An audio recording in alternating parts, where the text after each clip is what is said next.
Episode 90। लिंग जियो के चले जाने के बाद शाजियाबाव के क्षेत्र में एक युवा शूरवीर की कहानी फैल गई जो आधा राक्षस और आधा शूरवीर था। अपनी ताकत से उसने लिंगलोंग परी महल को नष्ट कर दिया और जानवर राजा महल के मुख्य शिष्य वांगशे को मार डाला।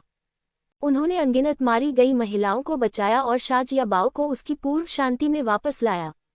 वास्तव में इस घटना के कुछ समय बाद ही युवा संप्रदाय ने यहाँ पर कब्जा करने के लिए लोगों को भेजा। बेशक उन्होंने ऐसा सिर्फ इसलिए किया क्योंकि यूनू ने चांग यूयन को पहले ही इसकी जानकारी दे दी थी। आखिरकार एक बार जब बीस्ट किंग पैलेस ने शाजियाबाव पर अपना गुस्सा निकाला तो यहाँ कई लोग शायद मर जाएंगे। ऐसा लगता है कि यूनू, एक महिला जो दबंग और मजबूत दिखती है, अभी भी बहुत विचारशील है।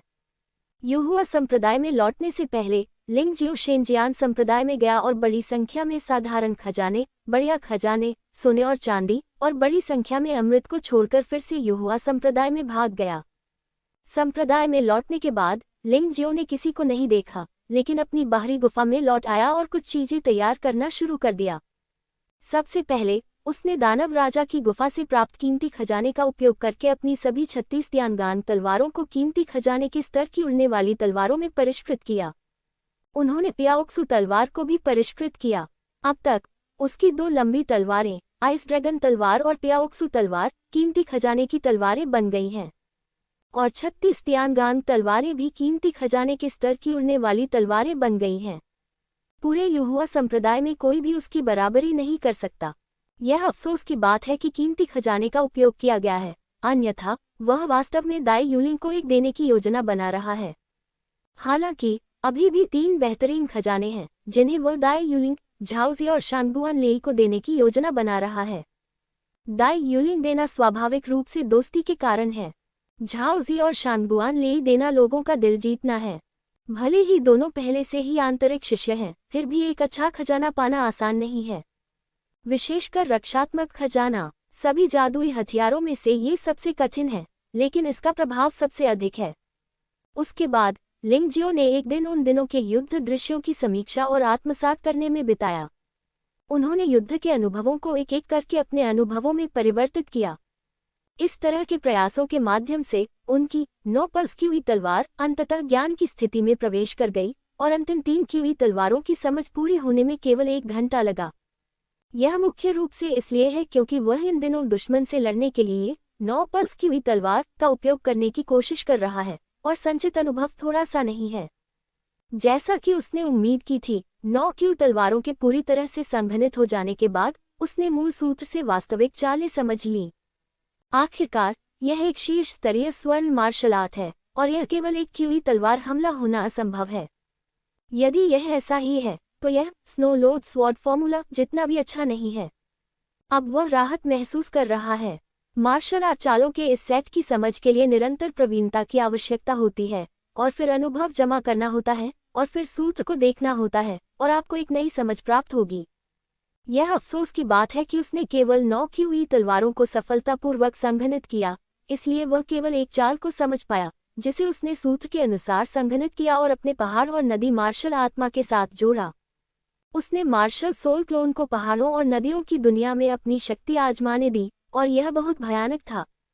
ये चाल अकेले ही स्नो लोड स्वॉर्ड आर्ट की आखिरी चाल जितनी ही शक्तिशाली थी। मुख्य बात कि इसका प्रयोग तेजी से किया जा सकता है और तलवार निकाले बिना भी किया जा सकता है। ऐसा लगता है कि जैसे जैसे उसकी साधना में सुधार होता जाएगा और वह विभिन्न मार्शल आर्ट में अधिक निपुण होता जाएगा, स्नो लोड स्वॉर्ड आर्ट धीरे धीरे समाप्त हो जाएगी। हालांकि यह एक प्राकृतिक नियम है और वह इसकी परवाह नहीं करता है। जिस दिन से उसने मार्शल आर्ट का अभ्यास करना शुरू किया है, उसने बहुत सारी मार्शल आर्ट का अभ्यास किया है और उन्हें खत्म करने का समय हमेशा रहेगा, लेकिन ये मार्शल आर्ट न केवल उसे उस स्तर पर शक्तिशाली मुकाबला शक्ति प्रदान करते हैं, बल्कि इसे भी महत्वपूर्ण बात कि वे मार्शल आर्ट का अभ्यास करने के लिए कुछ नियम और ज्ञान प्रदान करते हैं। इसे एक प्रकार का संचय भी माना जा सकता है। यदि उसने पहले स्नो लोड्स तलवार कला का अभ्यास नहीं किया होता तो आज उसके लिए 9 मेरिडियन क्यूई तलवार का अभ्यास करना इतना आसान नहीं होता। 9 मेरिडियन क्यूई तलवार के अलावा लिंग जियाओ की छाया तलवार कला में भी सुधार हुआ है और अब वह 10 तलवार आत्मा क्लोनों को संघनित कर सकता है। ये सही है, ये तलवार आत्मा क्लोन है, तलवार छाया क्लोन नहीं। इससे पहले फुलोंग पर्वतों में शिकार विरोधी गतिविधियों ने उसे बहुत सारी तलवार प्रकार की मार्शल आत्माएं दी, इसलिए सभी तलवार छाया क्लोन तलवार आत्मा क्लोनों में संघनित हो गए। अंत में 3 तलवार आत्मा क्लोन बचे थे। जब तक वे सफलतापूर्वक संघनित थे, वह सफलतापूर्वक छाया तलवार कला की चाल का अभ्यास कर सकता था। वास्तव में ये छाया तलवार कला स्नो लोड्स तलवार कला का विकल्प है। यह उच्च श्रेणी का है, अधिक शक्तिशाली है तथा इसमें तलवार की चाल का भी प्रयोग होता है। इसके अलावा अब उसके शरीर में 3 आउट ऑफ बॉडी मार्शल आत्माएं हैं, plague demon king martial soul, fairy dragon martial soul, iron fur martial soul सभी आउट ऑफ बॉडी एक बिंदु की स्तर तक पहुंच गए हैं, लेकिन दुर्भाग्य से क्योंकि माउंटेन और रिवर मार्शल सोल का स्तर अपेक्षाकृत कम है, इसलिए इसे फिलहाल और बेहतर नहीं किया जा सकता है। इसके अलावा उन्होंने दुष्ट जानवर दानव राजा को भी कैद कर लिया।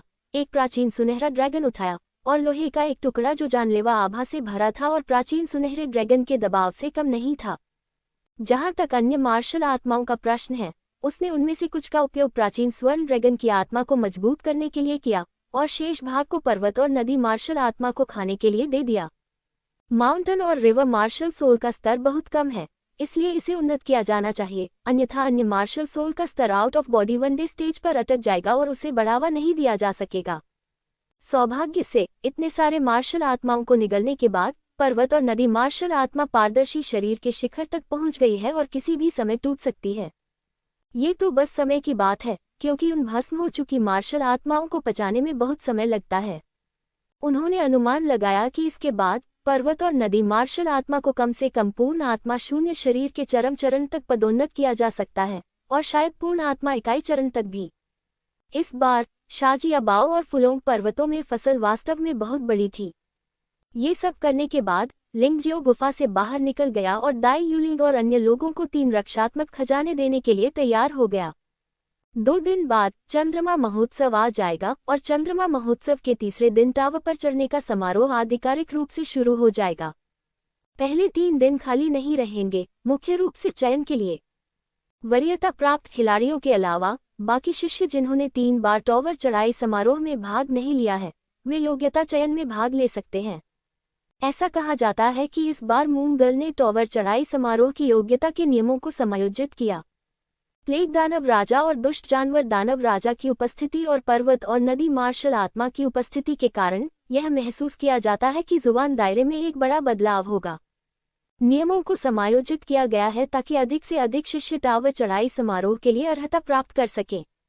पहले की शर्तें बहुत सख्त थीं और अंततः युवा पैगोडा में प्रवेश के लिए योग्य शिष्यों की संख्या कभी भी 20 से अधिक नहीं होगी।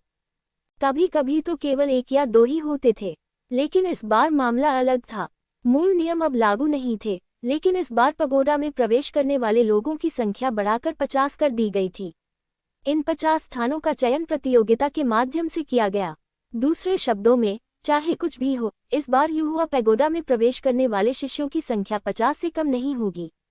ये संख्या युवा संप्रदाय के शिष्यों की तुलना में छोटी लग रही थी, लेकिन इससे पहले प्रवेश करने वाले लोगों की संख्या की तुलना में ये बहुत अधिक थी।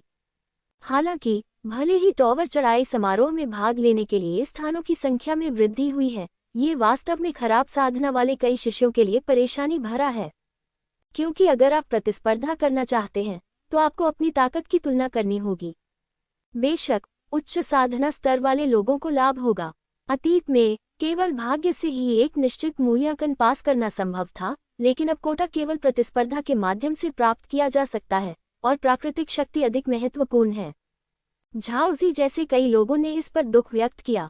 यद्यपि झाओजी ने लिंग जियाओ द्वारा प्रस्तुत मार्शल आर्ट गुप्त पुस्तक प्राप्त करने के बाद से लगन से अध्ययन और अभ्यास किया है, लेकिन उसकी साधना अब असाधारण क्षेत्र के दूसरे स्तर के शिखर पर पहुंच गई है।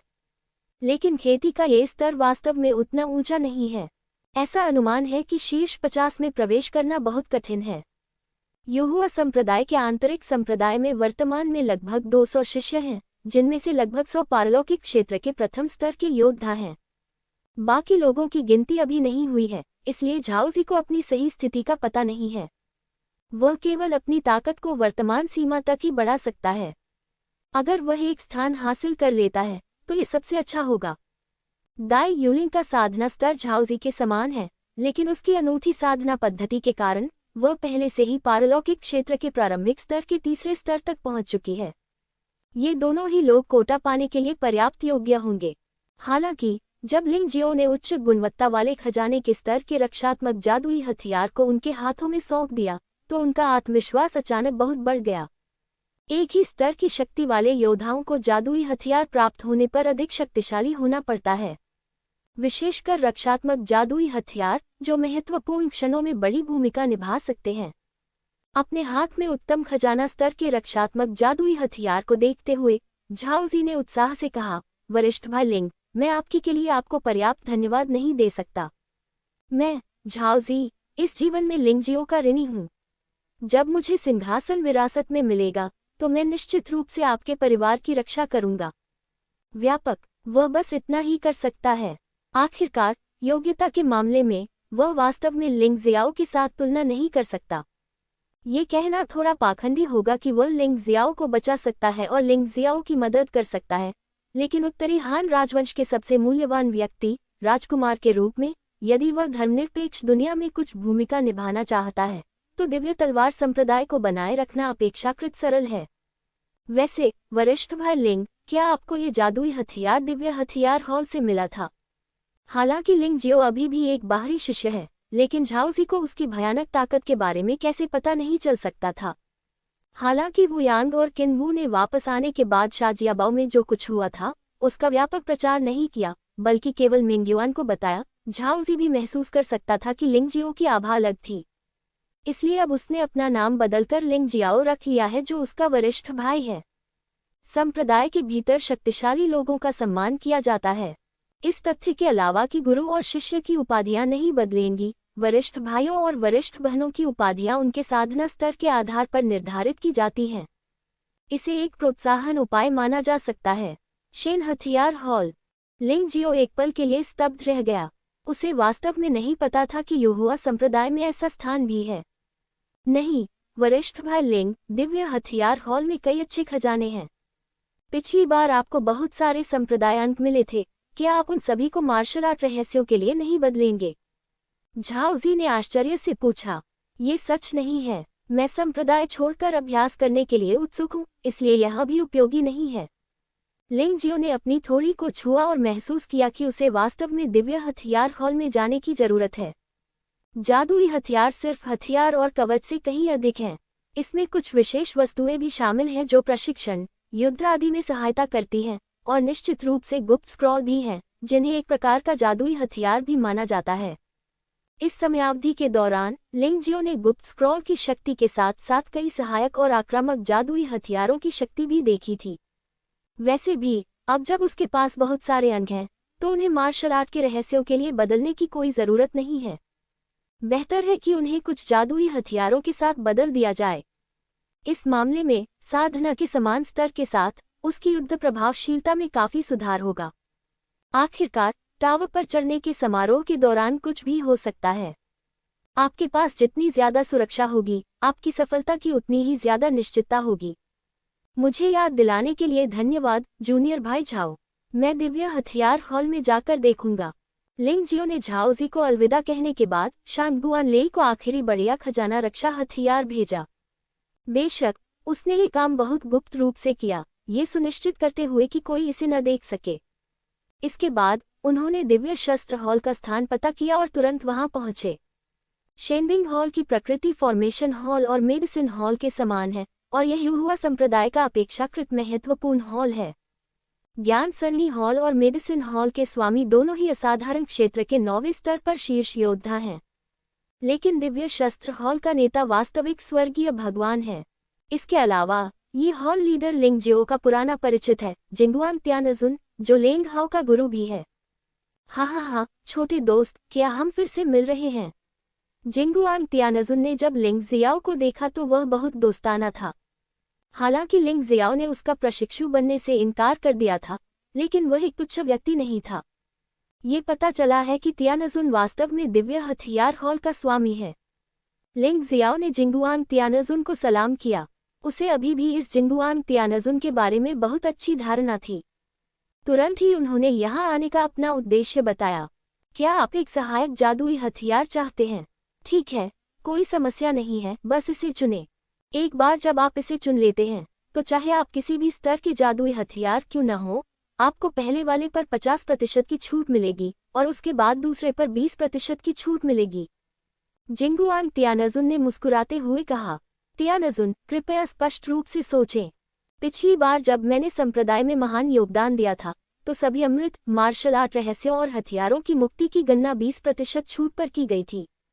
आपने जिस छूट का उल्लेख किया है वह 80% की छूट है।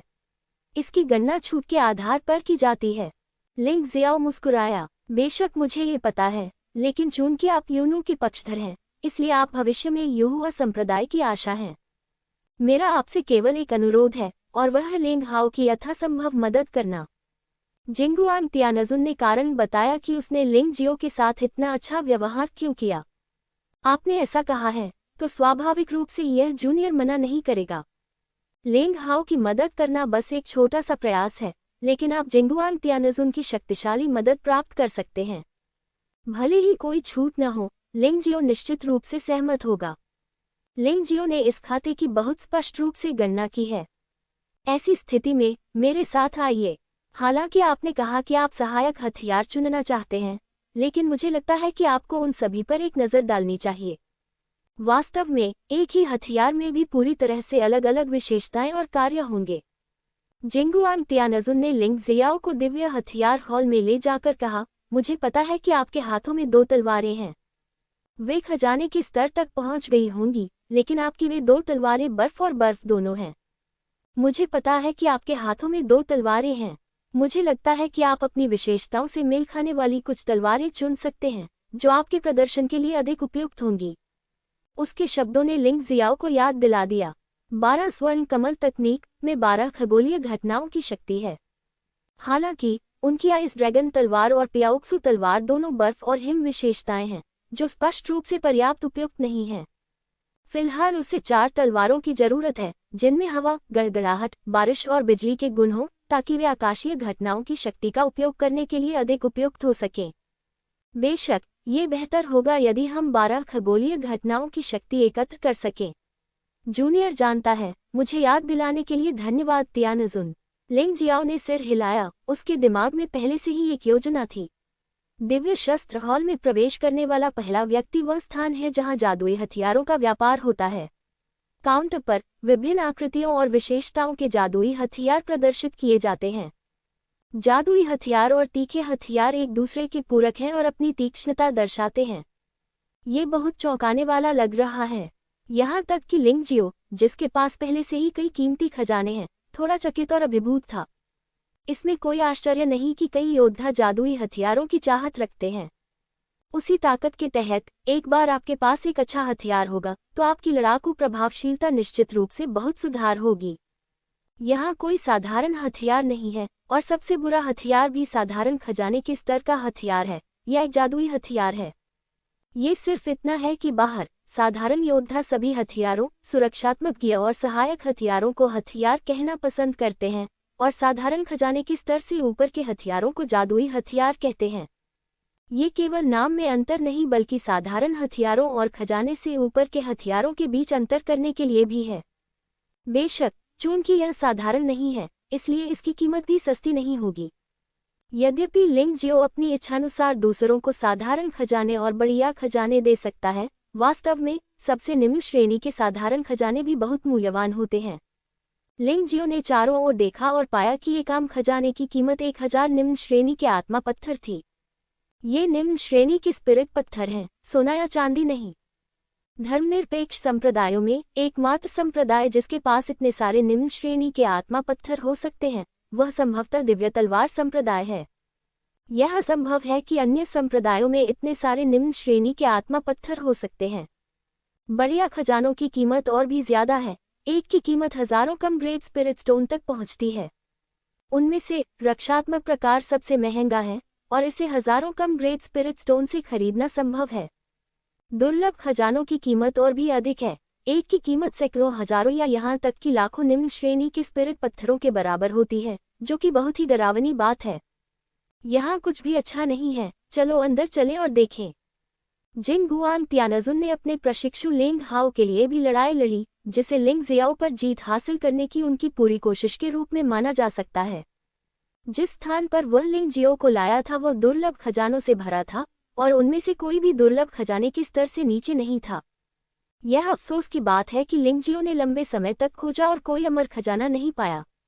जैसा कि अपेक्षित था, उस स्तर की चीजों को संप्रदाय के बुजुर्गों द्वारा विभाजित किया जाना चाहिए था, और उन्हें यहाँ सजावट के रूप में रखना असंभव है। लिंग जियाओ ने एक सहज नजर डाली। इन अनमोल खजानों पर न केवल मूल्य टैग हैं, बल्कि विस्तृत परिचय भी हैं। ये वास्तव में विचारशील है। बेई लिन तलवार। अतीत में बेई लिन दाओ जून की कीमती तलवार के अनुसार जाली, एक गड़गड़ाहट विशेषता हथियार, एक कीमती खजाना, असाधारण योद्धाओं द्वारा उपयोग के लिए उपयुक्त, 40% ताकत बढ़ा सकता है, 2 गुना क्षति प्रभाव पैदा करने की 10% संभावना है, और एक वज्रपात प्रभाव है। ये तलवार प्रकार की मार्शल आत्माओं और गड़गड़ाहट विशेषता मार्शल आत्माओं के साथ सबसे अच्छा काम करता है। जब इसका उपयोग किया जाएगा तो ये बेई लिन दाओ जून की कुछ प्रभावशाली आभा उत्पन्न करेगा। मूल्य 390,000 निम्न श्रेणी के स्पिरिट पत्थर। नी हुआन कवच। यह अफवाह है कि यह प्राचीन रक्त और विशेष धातुओं के साथ पक्षियों और जानवरों के पंखों और हड्डियों के साथ जाली है। इसमें अद्भुत रक्षा है और यह शरीर की वास्तविक सार शक्ति को 40% तक बढ़ा सकता है। लौ सुरक्षा प्रभाव के साथ 20% नुकसान को कम कर सकता है, लेकिन इसे वास्तविक सार का उपभोग करने की आवश्यकता है। कीमत 1 मिलियन निम्न श्रेणी के स्पिरिट पत्थर। जुवानलो गोल्ड ब्रेक। एक छिपा हुआ हथियार जादुई हथियार जो अग्नि विशेषता वाले जानवर की हड्डियों से बना है। यह हमला करते समय भयानक लपटें पैदा कर सकता है और इसकी शक्ति बहुत भयानक है। जो क्षति तुरंत बाहर निकलती है वह मौके पर ही असाधारण क्षेत्र में 6ठी स्तर के योद्धा को मारने के लिए पर्याप्त है। असाधारण क्षेत्र में कोई भी योद्धा एक बार हिट होने पर घायल हो जाएगा। मूल्य 200,000 निम्न श्रेणी के स्पिरिट पत्थर। लिंग जियो ने इन जादुई हथियारों के परिचय को देखा और यह महसूस करने से खुद को नहीं रोक सका कि वह पहले वास्तव में भ्रमित था। हालांकि उसके पास एक दुर्लभ खजाना है, लेकिन वह कभी भी उस दुर्लभ खजाने की शक्ति का सही इस्तेमाल नहीं कर पाया। उसने बस इसे एक हथियार के रूप में इस्तेमाल किया। अतः आकस्मिक प्रभाव केवल अनियमित रूप से ही उत्पन्न होता है तथा इसमें कोई जानबूझकर नियंत्रण नहीं किया जाता। इसमें कोई आश्चर्य नहीं कि कभी कभी उसका हमला अचानक बहुत अधिक शक्तिशाली हो जाता है। यही समस्या है। छोटे दोस्त, यहाँ के खजाने को संप्रदाय द्वारा सावधानीपूर्वक चुना जाता है। अपर्याप्त निष्ठा और योगदान वाले शिष्य उन्हें खरीदने के योग्य नहीं हैं। जिन गुआन तियानजुन ने परिचय दिया, उनमें से प्रत्येक में उपयोग की जाने वाली शिल्प कौशल और सामग्री बहुत परिष्कृत हैं और वे यथासंभव पूर्णता के करीब हैं, इसलिए कीमत निश्चित रूप से बहुत अधिक है। साधारण शिष्य इसे बिल्कुल भी वहन नहीं कर सकते हैं, लेकिन चिंता न करें, यदि आपके पास पर्याप्त आत्मा पत्थर नहीं है तो मैं इसे आपको उधार दे सकता हूँ। लिंग जियाओ मुस्कुराया। वह जिन गुआन तियानजुन के अच्छे इरादों को जानता था, लेकिन वह छूट स्वीकार कर सकता था, लेकिन पैसे उधार नहीं ले सकता था। उसके पास अभी भी बहुत सारे निम्न श्रेणी के आत्मा पत्थर हैं। फुलोंग पर्वत की पिछली यात्रा में उसने बहुत सारे योद्धाओं को मार डाला और बहुत सारे स्पिरिट स्टोन प्राप्त किए। प्लेग दानव राजा की दानव गुफा और दुष्ट जानवर दानव राजा की दानव गुफा से प्राप्त किए गए लोगों के अलावा निम्न श्रेणी के स्पिरिट स्टोन की संख्या 1 मिलियन से अधिक होनी चाहिए। लेकिन भले ही ये 10 लाख हो, ऐसा लगता है कि आप केवल एक अच्छी चीज ही खरीद सकते हैं, लेकिन इससे कोई फर्क नहीं पड़ता। संप्रदाय बिंदु भी आत्मा पत्थरों की जगह ले सकते हैं। तो लिंग जियो का बजट अभी भी बहुत पर्याप्त है। इस बार लिंग जियो कुछ गुप्त स्क्रॉल चुनने के मूल इरादे से दिव्य हथियार हॉल में आया था, लेकिन जिन गुआन तियानजुन के शब्दों को सुनने के बाद उसने अपना विचार बदल दिया। उसने 12 दिव्य शक्तियों के गुणों वाली तलवारें इकट्ठा करने का निर्णय लिया। अन्यथा वो कभी भी अपनी पूरी ताकत का उपयोग नहीं कर पाएगा, जो बहुत निराशाजनक होगा। एक योद्धा के लिए गुण मिलान बहुत महत्वपूर्ण है, इसलिए वह अन्य चीजों पर ध्यान देने में बहुत आलसी था और केवल उन तलवार हथियारों पर ही ध्यान केंद्रित करता रहा। बेशक अगर कोई तलवार हथियार नहीं है तो वह इसी विशेषताओं के साथ अन्य जादुई हथियार भी चुन सकता है। बेशक हथियार जादू हथियारों का चयन करना सबसे अच्छा है, क्योंकि इस तरह यदि पहाड़ और नदी मार्शल भावना को संक्षेपण के लिए उपयोग किया जाता है तो विशेषताओं को पूरी तरह से नए हथियार में स्थानांतरित किया जा सकता है। अन्यथा कई विशेषताएं निश्चित रूप से बर्बाद हो जाएंगी। हालांकि उनकी चिंताएं पूरी तरह अनावश्यक हैं। हथियार जादू हथियारों में चाकू, तलवार, बंदूकें और धनुष सबसे लोकप्रिय हथियार हैं, इसलिए उनमें से बहुत सारे हैं और उन्हें खोजने में सक्षम नहीं होने के बारे में चिंता करने की कोई आवश्यकता नहीं है।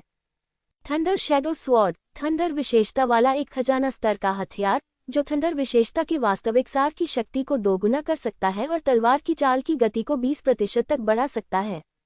यह विशेष कौशल थंडर फ्लैश के साथ आता है जो दुश्मन पर बमबारी करने के लिए तुरंत थंडर जारी कर सकता है और असाधारण क्षेत्र में 7वें स्तर के योद्धाओं की रक्षा को आसानी से तोड़ सकता है। यह असाधारण क्षेत्र में योद्धाओं के लिए एक बड़ा खतरा है। मूल्य 365,000 निम्न श्रेणी के स्पिरिट पत्थर।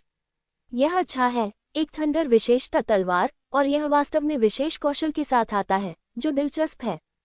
मुझे ये चाहिए। लिंग जियो ने थंडर शैडो तलवार उठाए और उसे कुछ समय के लिए एक तरफ रख दिया।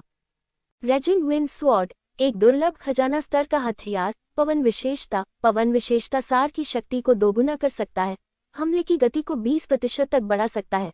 विशेष कौशल रेजिंग विंड शटल के साथ एक शटल की तरह हवा की शक्ति को संघनित करता है, इसे एक बिंदु से तोड़ देता है। बहुत डरावना। मूल्य 294, 300 निम्न श्रेणी की स्पिरिट पत्थर। ये तलवार थोड़ी सस्ती है लेकिन विशेषता भी काफी अच्छी है और इसमें विशेष कौशल भी है। मुझे ये चाहिए। लिंग जियो ने उग्र पवन तलवार को फिर से नीचे उतारा और एक तरफ रख दिया। जिंगुआन त्यानजुन कुछ कहना चाहता था लेकिन उसने अपना मुंह खोल दिया और कुछ नहीं कहा, क्योंकि उसे लगा कि लिंग जियाओ थोड़ा पागल है। एक साधारण बाहरी शिष्य के पास इतने सारे आत्मा पत्थर कैसे हो सकते हैं? क्या ऐसा हो सकता है कि वह इस पर सभी संप्रदायान खर्च करना चाहता था? वास्तव में संप्रदायान कितने मूल्यवान होते हैं कि अधिकांश योद्धा उनका उपयोग हथियारों के बजाय मार्शल आर्ट के रहस्यों या रामबाणों को भुनाने के लिए करते हैं। इसलिए ज्यादातर लोग अगर वे हथियार खरीदने के लिए स्पिरिट स्टोन का इस्तेमाल कर सकते हैं तो हथियार खरीदने के लिए स्पिरिट स्टोन का इस्तेमाल करने की कोशिश करते हैं। ज्यादा से ज्यादा वे केवल कुछ संप्रदाय बिंदुओं के साथ आते हैं, लेकिन वास्तव में कोई दूसरा रास्ता नहीं है। लिंग जियाओ जिंगुआन त्यानजुन के विचारों को नहीं जानता था, उसने सिर्फ अपने विचारों के अनुसार चुनाव किया। बर्फ और हिम विशेषताओं वाली बर्फ गिरने वाली तलवार को संशोधन के बाद वर्षा विशेषता वाली तलवार में बदला जा सकता है, इसलिए उसे दोबारा चयन नहीं करना पड़ता। आखिरकार चाहे वह बर्फ हो, हिमपात हो या बारिश हो, स्रोत वास्तव में पानी ही है, लेकिन कुछ परिवर्तन हुए हैं, इसलिए परिवर्तन की कठिनाई अपेक्षाकृत कम होगी। तो अब बस एक इलेक्ट्रिक तलवार की जरूरत है। बैंगनी बिजली की तलवार, बिजली की विशेषताओं वाला एक खजाना स्तर का हथियार। ये बिजली की विशेषताओं की शक्ति को दोगुना कर देता है। इसमें पक्षाघात की 20% संभावना है। यह विशेष कौशल बैंगनी बिजली का शौकन के साथ आता है, जो अस्थायी रूप से बैंगनी बिजली की तलवार को अमर खजाने में बदल सकता है। लेकिन इसके लिए बैंगनी बिजली का शौकन गुप्त स्क्रॉल का उपभोग करना आवश्यक है, जो आधे घंटे तक रहता है। प्रत्येक उपयोग के बाद इसे आधे घंटे तक बनाए रखना आवश्यक है, अन्यथा तलवार नष्ट हो जाएगी। इस तलवार की कीमत है 577, 800 निम्न श्रेणी के आध्यात्मिक पत्थर। पर्पल लाइटनिंग शौकन गुप्त स्क्रॉल की कीमत है 10,000 निम्न श्रेणी के आध्यात्मिक पत्थर, और इसका उपयोग केवल पर्पल लाइटनिंग तलवार के साथ ही किया जा सकता है। अच्छे आदमी, क्या तुम्हारे पास अभी भी इस तरह का खजाना है? लिंग जियो आश्चर्य की अभिव्यक्ति दिखाने से खुद को रोक नहीं सका। इस स्तर पर अमर खजाने बहुत दुर्लभ हैं, यहाँ तक कि पूरे युहुआ संप्रदाय में कुछ भी ढूंढना मुश्किल है। हालांकि इस बैंगनी इलेक्ट्रिक तलवार को अस्थायी रूप से अमर खजाने में बदला जा सकता है। ये वाकई कमाल की बात है। लिंग जियो ने सीधे बैंगनी इलेक्ट्रिक तलवार उतार ली। तलवार का पूरा शरीर बैंगनी प्रकाश से चमक रहा है, और जब आकाशीय शक्ति के विद्युत गुणों को इसमें इंजेक्ट किया जाता है तो आप पाएंगे कि प्रकाश और भी उज्जवल है। सामग्री एक क्रूर जानवर की रीढ़ की हड्डी होनी चाहिए, और यह कुछ विशेष मिश्र धातुओं के साथ भी आता है। आप क्रूर जानवर की आभा भी महसूस कर सकते हैं। छोटे दोस्त, तुम्हें इस बैंगनी इलेक्ट्रिक तलवार में कोई दिलचस्पी नहीं है, इसलिए इसे भूल जाओ। जिंगुआन त्यानजुन ने अचानक अपना हाथ हिलाया और कहा, क्यों? लिंग जियो ने असमंजस में जिंगुआन त्यानजुन को देखा और पूछा। बैंगनी बिजली की तलवार निश्चित रूप से उत्कृष्ट है, लेकिन इसके बैंगनी बिजली के चौंकाने वाले गुप्त स्क्रॉल का उपयोग करने के लिए भरोसा किया जाना चाहिए। हालांकि मैं आपको सच बता सकता हूँ, हमारे युहुआ संप्रदाय के पास केवल 2 बैंगनी बिजली के चौंकाने वाले गुप्त स्क्रॉल है, यानी कहा आप इस स्टंट का उपयोग अधिकतम 2 बार कर सकते हैं और फिर यह बेकार हो जाएगा, जो बहुत ही लाभकारी है। जिंगुआंग तियानजुन ने बताया, कई बुजुर्गों ने पहले भी इस बैंगनी इलेक्ट्रिक तलवार को पसंद किया था, लेकिन सावधानीपूर्वक विचार करने के बाद उन्होंने अंततः अन्य को चुना, क्योंकि समान स्तर के खजानों के बीच अन्य विशेष कौशल अधिक व्यावहारिक हैं। इसमें कोई आश्चर्य नहीं कि यहाँ कोई इतनी अच्छी चीज नहीं खरीदता। लिंग जियाओ ने सिर हिलाया, अंततः समझ गया। हालांकि गुप्त स्क्रॉल दूसरों के लिए एक बड़ी समस्या है, लेकिन उसके लिए ये कुछ भी नहीं है। पर्पल लाइटनिंग शोकन गुप्त स्क्रॉल की कीमत से हम देख सकते हैं कि इस गुप्त स्क्रॉल का उत्पादन बहुत मुश्किल नहीं होना चाहिए। यदि आप मास्टर युआनजुन से मदद मांगते हैं तो आप इसे स्वयं बना सकते हैं। इस तरह आपको इसका उपयोग न कर पाने की चिंता नहीं करनी पड़ेगी। तियानजुन, मैंने ये 3 तलवारें खरीदने का फैसला किया है। इसके अलावा मुझे 2 पर्पल लाइटनिंग शोकन वर्ल्ड गुप्त स्क्रॉल भी चाहिए। लिंग जियो ने जिंगुआंग तियानजुन को देखा और मुस्कुराया। तुम छोटे आदमी, तुम हमेशा दूसरों के लिए अदृश्य रहते हो। बस इतना ही, अब जब तुमने निर्णय ले लिया है तो मैं और कुछ नहीं कह सकता। इन 3 तलवारों के लिए तुम बस कुल 500,000 निम्न श्रेणी के आध्यात्मिक पत्थरों का भुगतान कर सकते हो। जिंगुआंग तियानजुन ने यह नहीं पूछा कि लिंग जियाओ ने इन 3 तलवारों को खरीदने पर क्यों जोर दिया। उनके विचार में लिंग जियाओ का पूरा शरीर रहस्यों से भरा था। 5 लाख, क्या तुम्हें नुकसान नहीं होगा? आपको घाटा कैसे हो सकता है? छूट के बाद यह मूल रूप से एक ही कीमत है। इसके अलावा मैं आपको थोड़ी छूट दूंगा। जिंगुआंग तियानजुन मुस्कुराया। यह अच्छा नहीं है तियानजुन, क्या संप्रदाय द्वारा तुम्हें जवाबदेह नहीं ठहराया जाएगा? ये तो सिर्फ एक खजाना है, संप्रदाय मुझे सजा क्यों देगा? इसके अलावा इन 3 तलवारों में से पहली 2 तलवारें मैंने खुद बनाई थीं। सबसे बुरा तो ये होगा कि मैं कमीशन न लूं। जिंगुआंग तियानजुन ने बहुत दबंगई से कहा। ऐसी स्थिति में मैं विनम्र नहीं रहूंगा। लिंग जियो ने सीधे 500,000 निम्न श्रेणी के आध्यात्मिक पत्थरों का भुगतान किया और 3 तलवारों को पहाड़ों और नदियों की दुनिया में रख दिया। वापस जाने के बाद जब तक पियाओक्सु तलवार को बारिश की विशेषताओं वाली तलवार में ढाला जाता है, तब तक हवा, गड़गड़ाहट, बारिश और बिजली की 4 तलवारें तैयार हो जाएंगी।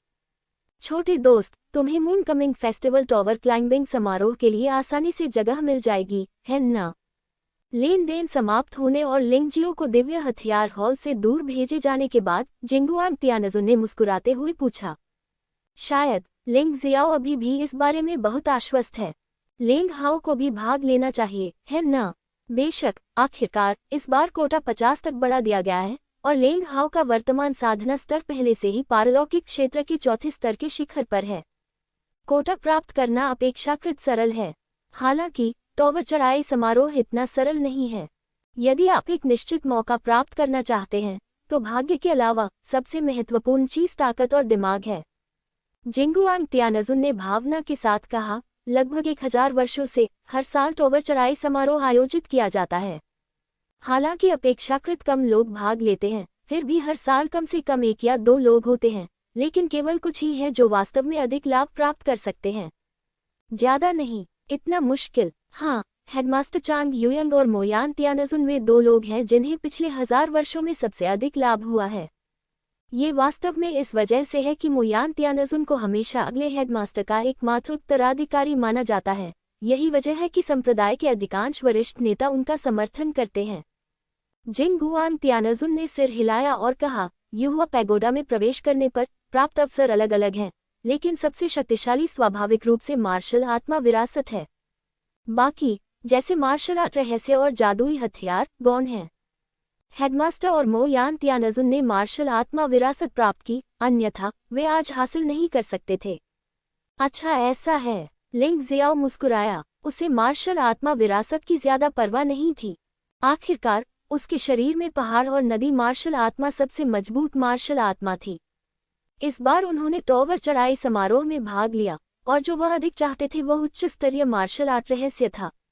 आखिरकार सबसे मजबूत मार्शल आर्ट रहस्य जो युहुआ संप्रदाय अपने शिष्यों को प्रदान कर सकता है, वह शायद शीर्ष स्तरीय स्वर्ण ग्रेड मार्शल आर्ट है।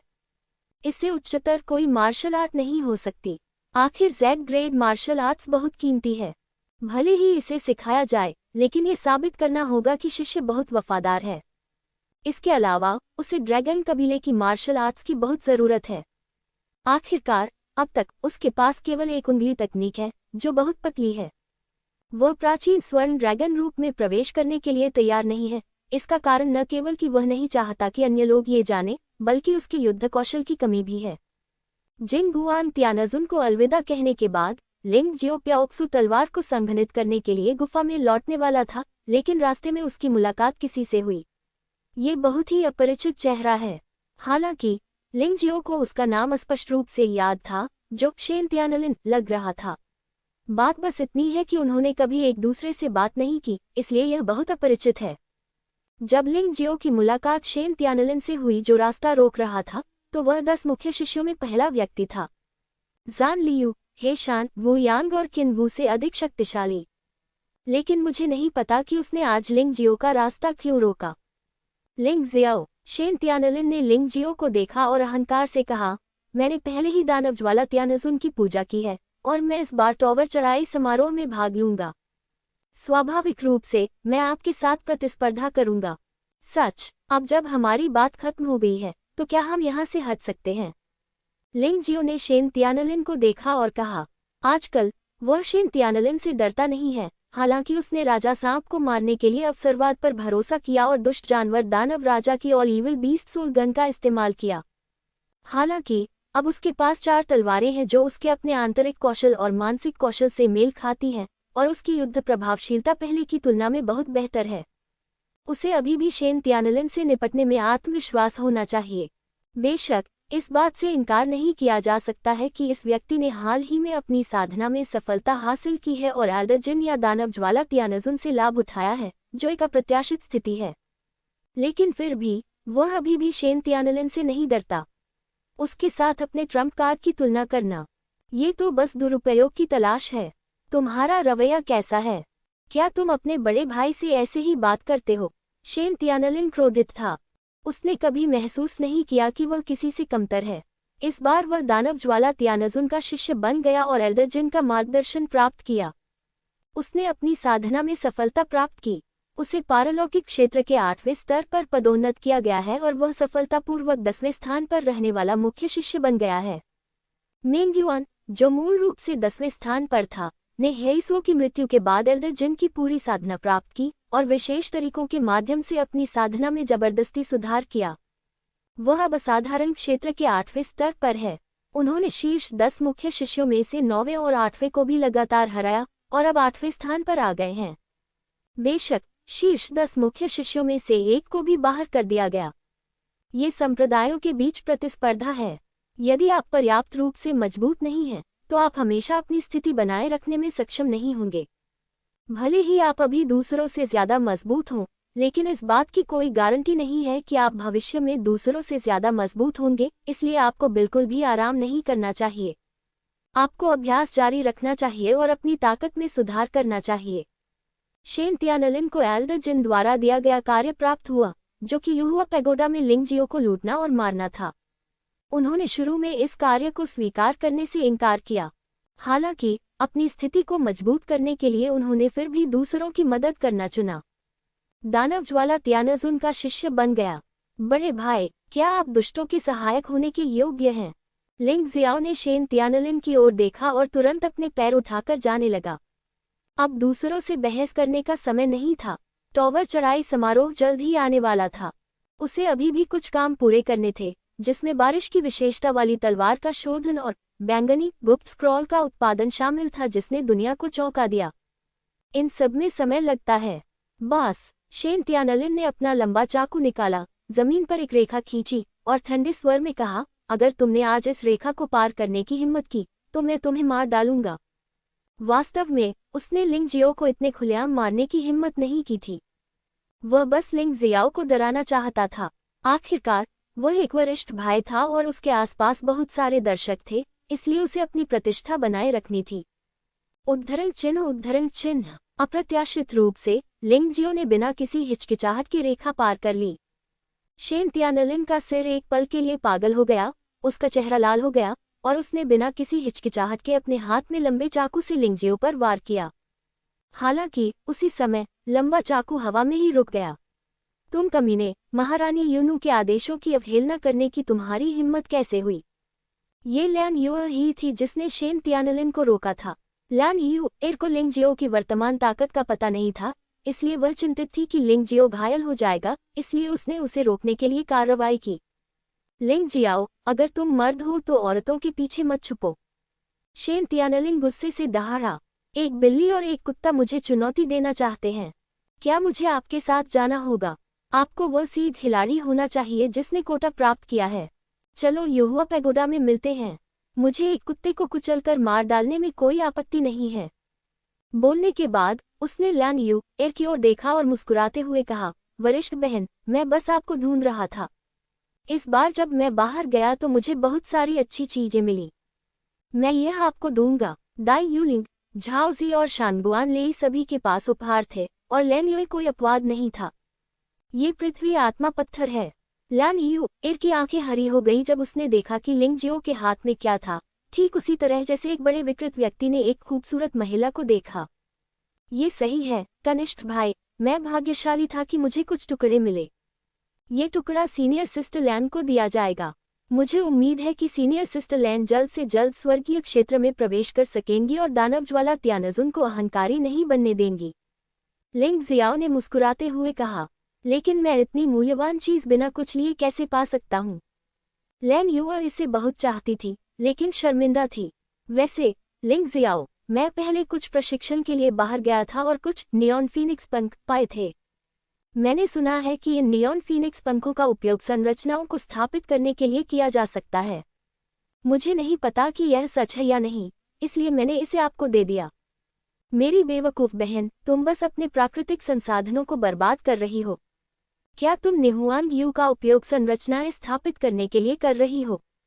लिंग जियो ने वास्तव में अपनी लार निगल ली जब उसने लैन यूर के हाथ में नियॉन फीनिक्स पंख देखा। ये चीज बहुत कीमती है। ये कहना चाहिए कि यह उसके लिए बहुत कीमती है। निहुआन पंख के बहुत सारे कार्य हैं। संरचनाओं की व्यवस्था करने के अलावा आप अग्निगुण वाले जादुई हथियारों को भी संघनित कर सकते हैं और उड़ने वाले या आक्रमण करने वाले रहस्यमयी स्क्रॉल भी बना सकते हैं।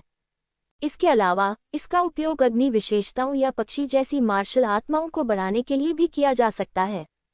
इसका उपयोग अग्नि विशेषता कौशल के अभ्यास को गति देने के लिए किया जा सकता है। अग्नि गुण सार की खेती में सुधार करें। बेशक, इससे भी महत्वपूर्ण बात कि इसमें एक शक्तिशाली निहुआन अग्नि है, जो गोलियों को परिष्कृत करने और सरणियों को परिष्कृत करने के लिए अधिकांश लिप्टों से निश्चित रूप से बेहतर है। यह 12 पवित्र अग्नियों के बाद दूसरे स्थान पर है। बड़ी बहन, आपकी चीज बहुत कीमती है। मैं सिर्फ एक ले लूंगा और बाकी आप रख लें। लिंग जियो लैन यूर का फायदा नहीं उठा सकता था। आखिरकार इस वरिष्ठ बहन ने उसकी बहुत मदद की थी और वह इतना दुष्ट नहीं हो सकता था। नहीं, तुम सब ले लो। कुल मिलाकर केवल 3 हैं। वैसे भी उन्हें रखने का कोई मतलब नहीं है। मैं उन्हें तुम्हें दे सकता हूँ। लैन यूर ने अपना सिर हिलाया, उसका रवैया बहुत दृढ़ था। ये देखकर लिंग जियो ने बस पृथ्वी आत्मा कच्चे पत्थर के 2 और टुकड़े निकाले और उन्हें लैन यूर को सौंपते हुए कहा, वरिष्ठ बहन, मैं आपको नुकसान नहीं होने दे सकता। मैं आपको पृथ्वी आत्मा कच्चे पत्थर के 2 और टुकड़े दूंगा। मना मत करना। यदि आप मना करती हैं तो मुझे निहुआन यू भी नहीं चाहिए। ठीक है, बस इतना ही। लैन यूर ने इसे खुशी से स्वीकार कर लिया। उसे इस बात की परवाह नहीं थी कि निहुआन यू कितना कीमती है, क्योंकि कोई भी चीज चाहे कितनी भी कीमती क्यों न हो, अगर वह उसके अभ्यास में मदद नहीं करती तो उसका कोई मतलब नहीं होता। बहन, मुझे कुछ काम है, इसलिए मैं आपके साथ नहीं चलूंगा। ठीक है, तो तुम जाओ। शेन त्यानलिन, जो उसके बगल में खड़ा था, लिंग जियाओ को जाते हुए देख रहा था और इतना क्रोधित था कि उसके दांत खुजलाने लगे, लेकिन वह कुछ नहीं कर सकता था। अपने आसपास के शिष्यों की फुसफुसाहट सुनकर वह वास्तव में जमीन में एक ढूंढना चाहता था ताकि वह अंदर घुस सके। लिंग जियाओ को इस बात की परवाह नहीं थी कि उसका चेहरा अच्छा है या नहीं। गुफा में लौटने के बाद लिंग जियाओ ने एक नई तलवार को संघनित करना शुरू कर दिया। उन्होंने वर्षा की घटना का उपयोग पहाड़ों और नदियों की दुनिया में एक तूफान बनाने के लिए किया और फिर मार्शल आत्मा क्लोन को प्याओक्सू तलवार की विशेषताओं को बदलने के लिए तूफान में रहने दिया।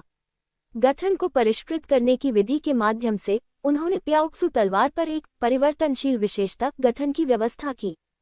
बार बार और लगातार तड़के के बाद अंततः आंधी तूफान में चांदी सफेद प्याओक्सू तलवार साफ पानी के तालाब जैसी तलवार में बदल गई।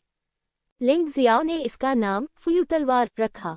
परिवर्तन के बाद इस तलवार के गुण बदल गए और इसका कार्य भी बदल गया।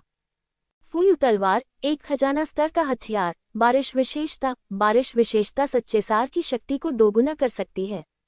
जब उपयोग किया जाता है तो इस संक्षारण क्षति को 20% तक बढ़ा सकता है, जो तब तक जारी रहेगा जब तक कि इलाज न किया जाए।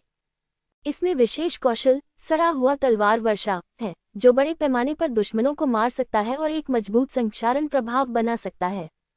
तलवार का मालिक जितना मजबूत होता है, संक्षारण प्रभाव उतना ही मजबूत होता है, जो असाधारण क्षेत्र तक सीमित होता है।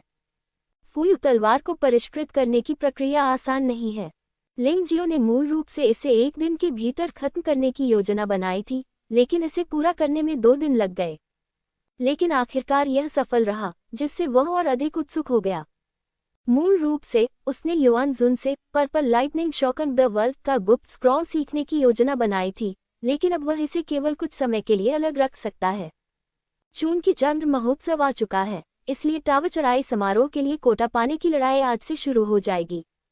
10 वरीयता प्राप्त खिलाड़ियों के अलावा कई शिष्यों के बीच अभी भी 40 कोटे तय किए जाने बाकी हैं। ये 10 वरीयता प्राप्त खिलाड़ी मूल रूप से आंतरिक संप्रदाय के बुजुर्गों के शिष्य हैं। बेशक उनकी साधना कमजोर नहीं है और वे मूल रूप से असाधारण क्षेत्र के 7वें स्तर से ऊपर हैं। उनमें से शेन तियानलिन सहित 2 मुख्य शिष्य भी हैं। बेशक ली ज़ोंगहाओ भी है, जिन्हें अभी अभी मुख्य शिष्यों से बाहर निकाला गया है। ये व्यक्ति भी वरीयता प्राप्त खिलाड़ियों में से एक है। हालांकि उसे शीर्ष 10 कोर शिष्यों से बाहर कर दिया गया है, फिर भी वह शीर्ष 10 कोर शिष्यों के तहत सबसे मजबूत है। गुफा से बाहर निकलकर लिंग जियाओ ने आसमान की ओर देखा। इस समय सुबह का समय था। ऐसा लगता है कि उसका समय अभी भी अपेक्षाकृत सटीक है। वह तेजी से चलकर भीतरी गेट के चौक की ओर चला गया। आखिरकार 40 कोटे के लिए प्रतिस्पर्धा करने वाले शिष्यों में अधिकांश आंतरिक संप्रदाय के शिष्य और सभी बाहरी संप्रदाय के शिष्य शामिल हैं। हर कोई अपनी किस्मत आजमाना चाहता है। वैसे भी वे नहीं मरेंगे, इसलिए साधारण आयोजन स्थल निश्चित रूप से पर्याप्त नहीं है।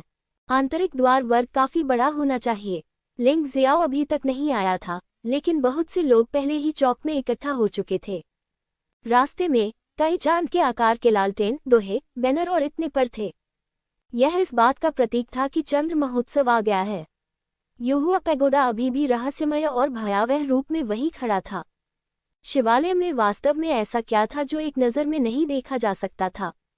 लिंग जियाओ के दिल में हमेशा से यही उलझन थी। इस बार एक बढ़िया मौका था और वह स्वाभाविक रूप से इसे खोना नहीं चाहता था।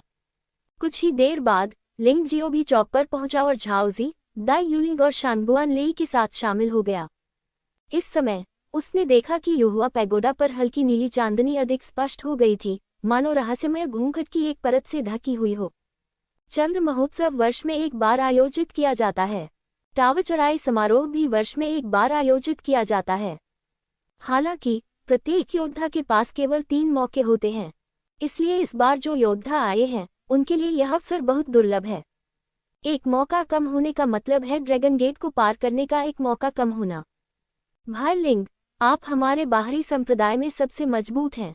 हमारे बाहरी संप्रदाय को सम्मान दिलाने की कोशिश करें। हम आपका उत्साहवर्धन करेंगे। यद्यपि बड़ी संख्या में बाहरी संप्रदाय के शिष्यों ने प्रतियोगिता के लिए नामांकन कराया है, लेकिन अनुमान है कि ये लोग पहले दौर में ही बाहर हो जाएंगे और उन्हें जगह मिलने की संभावना नहीं है। एकमात्र जिसके पास मौका है वह स्वाभाविक रूप से अथाह लिंग जियो है। चिंता मत करो भाई लिंग की ताकत के साथ, यह एक निश्चित जीत है, झाओजी ने आत्मविश्वास से कहा। जब झाओसी ने ये सुना तो वह भौचक्की रह गई।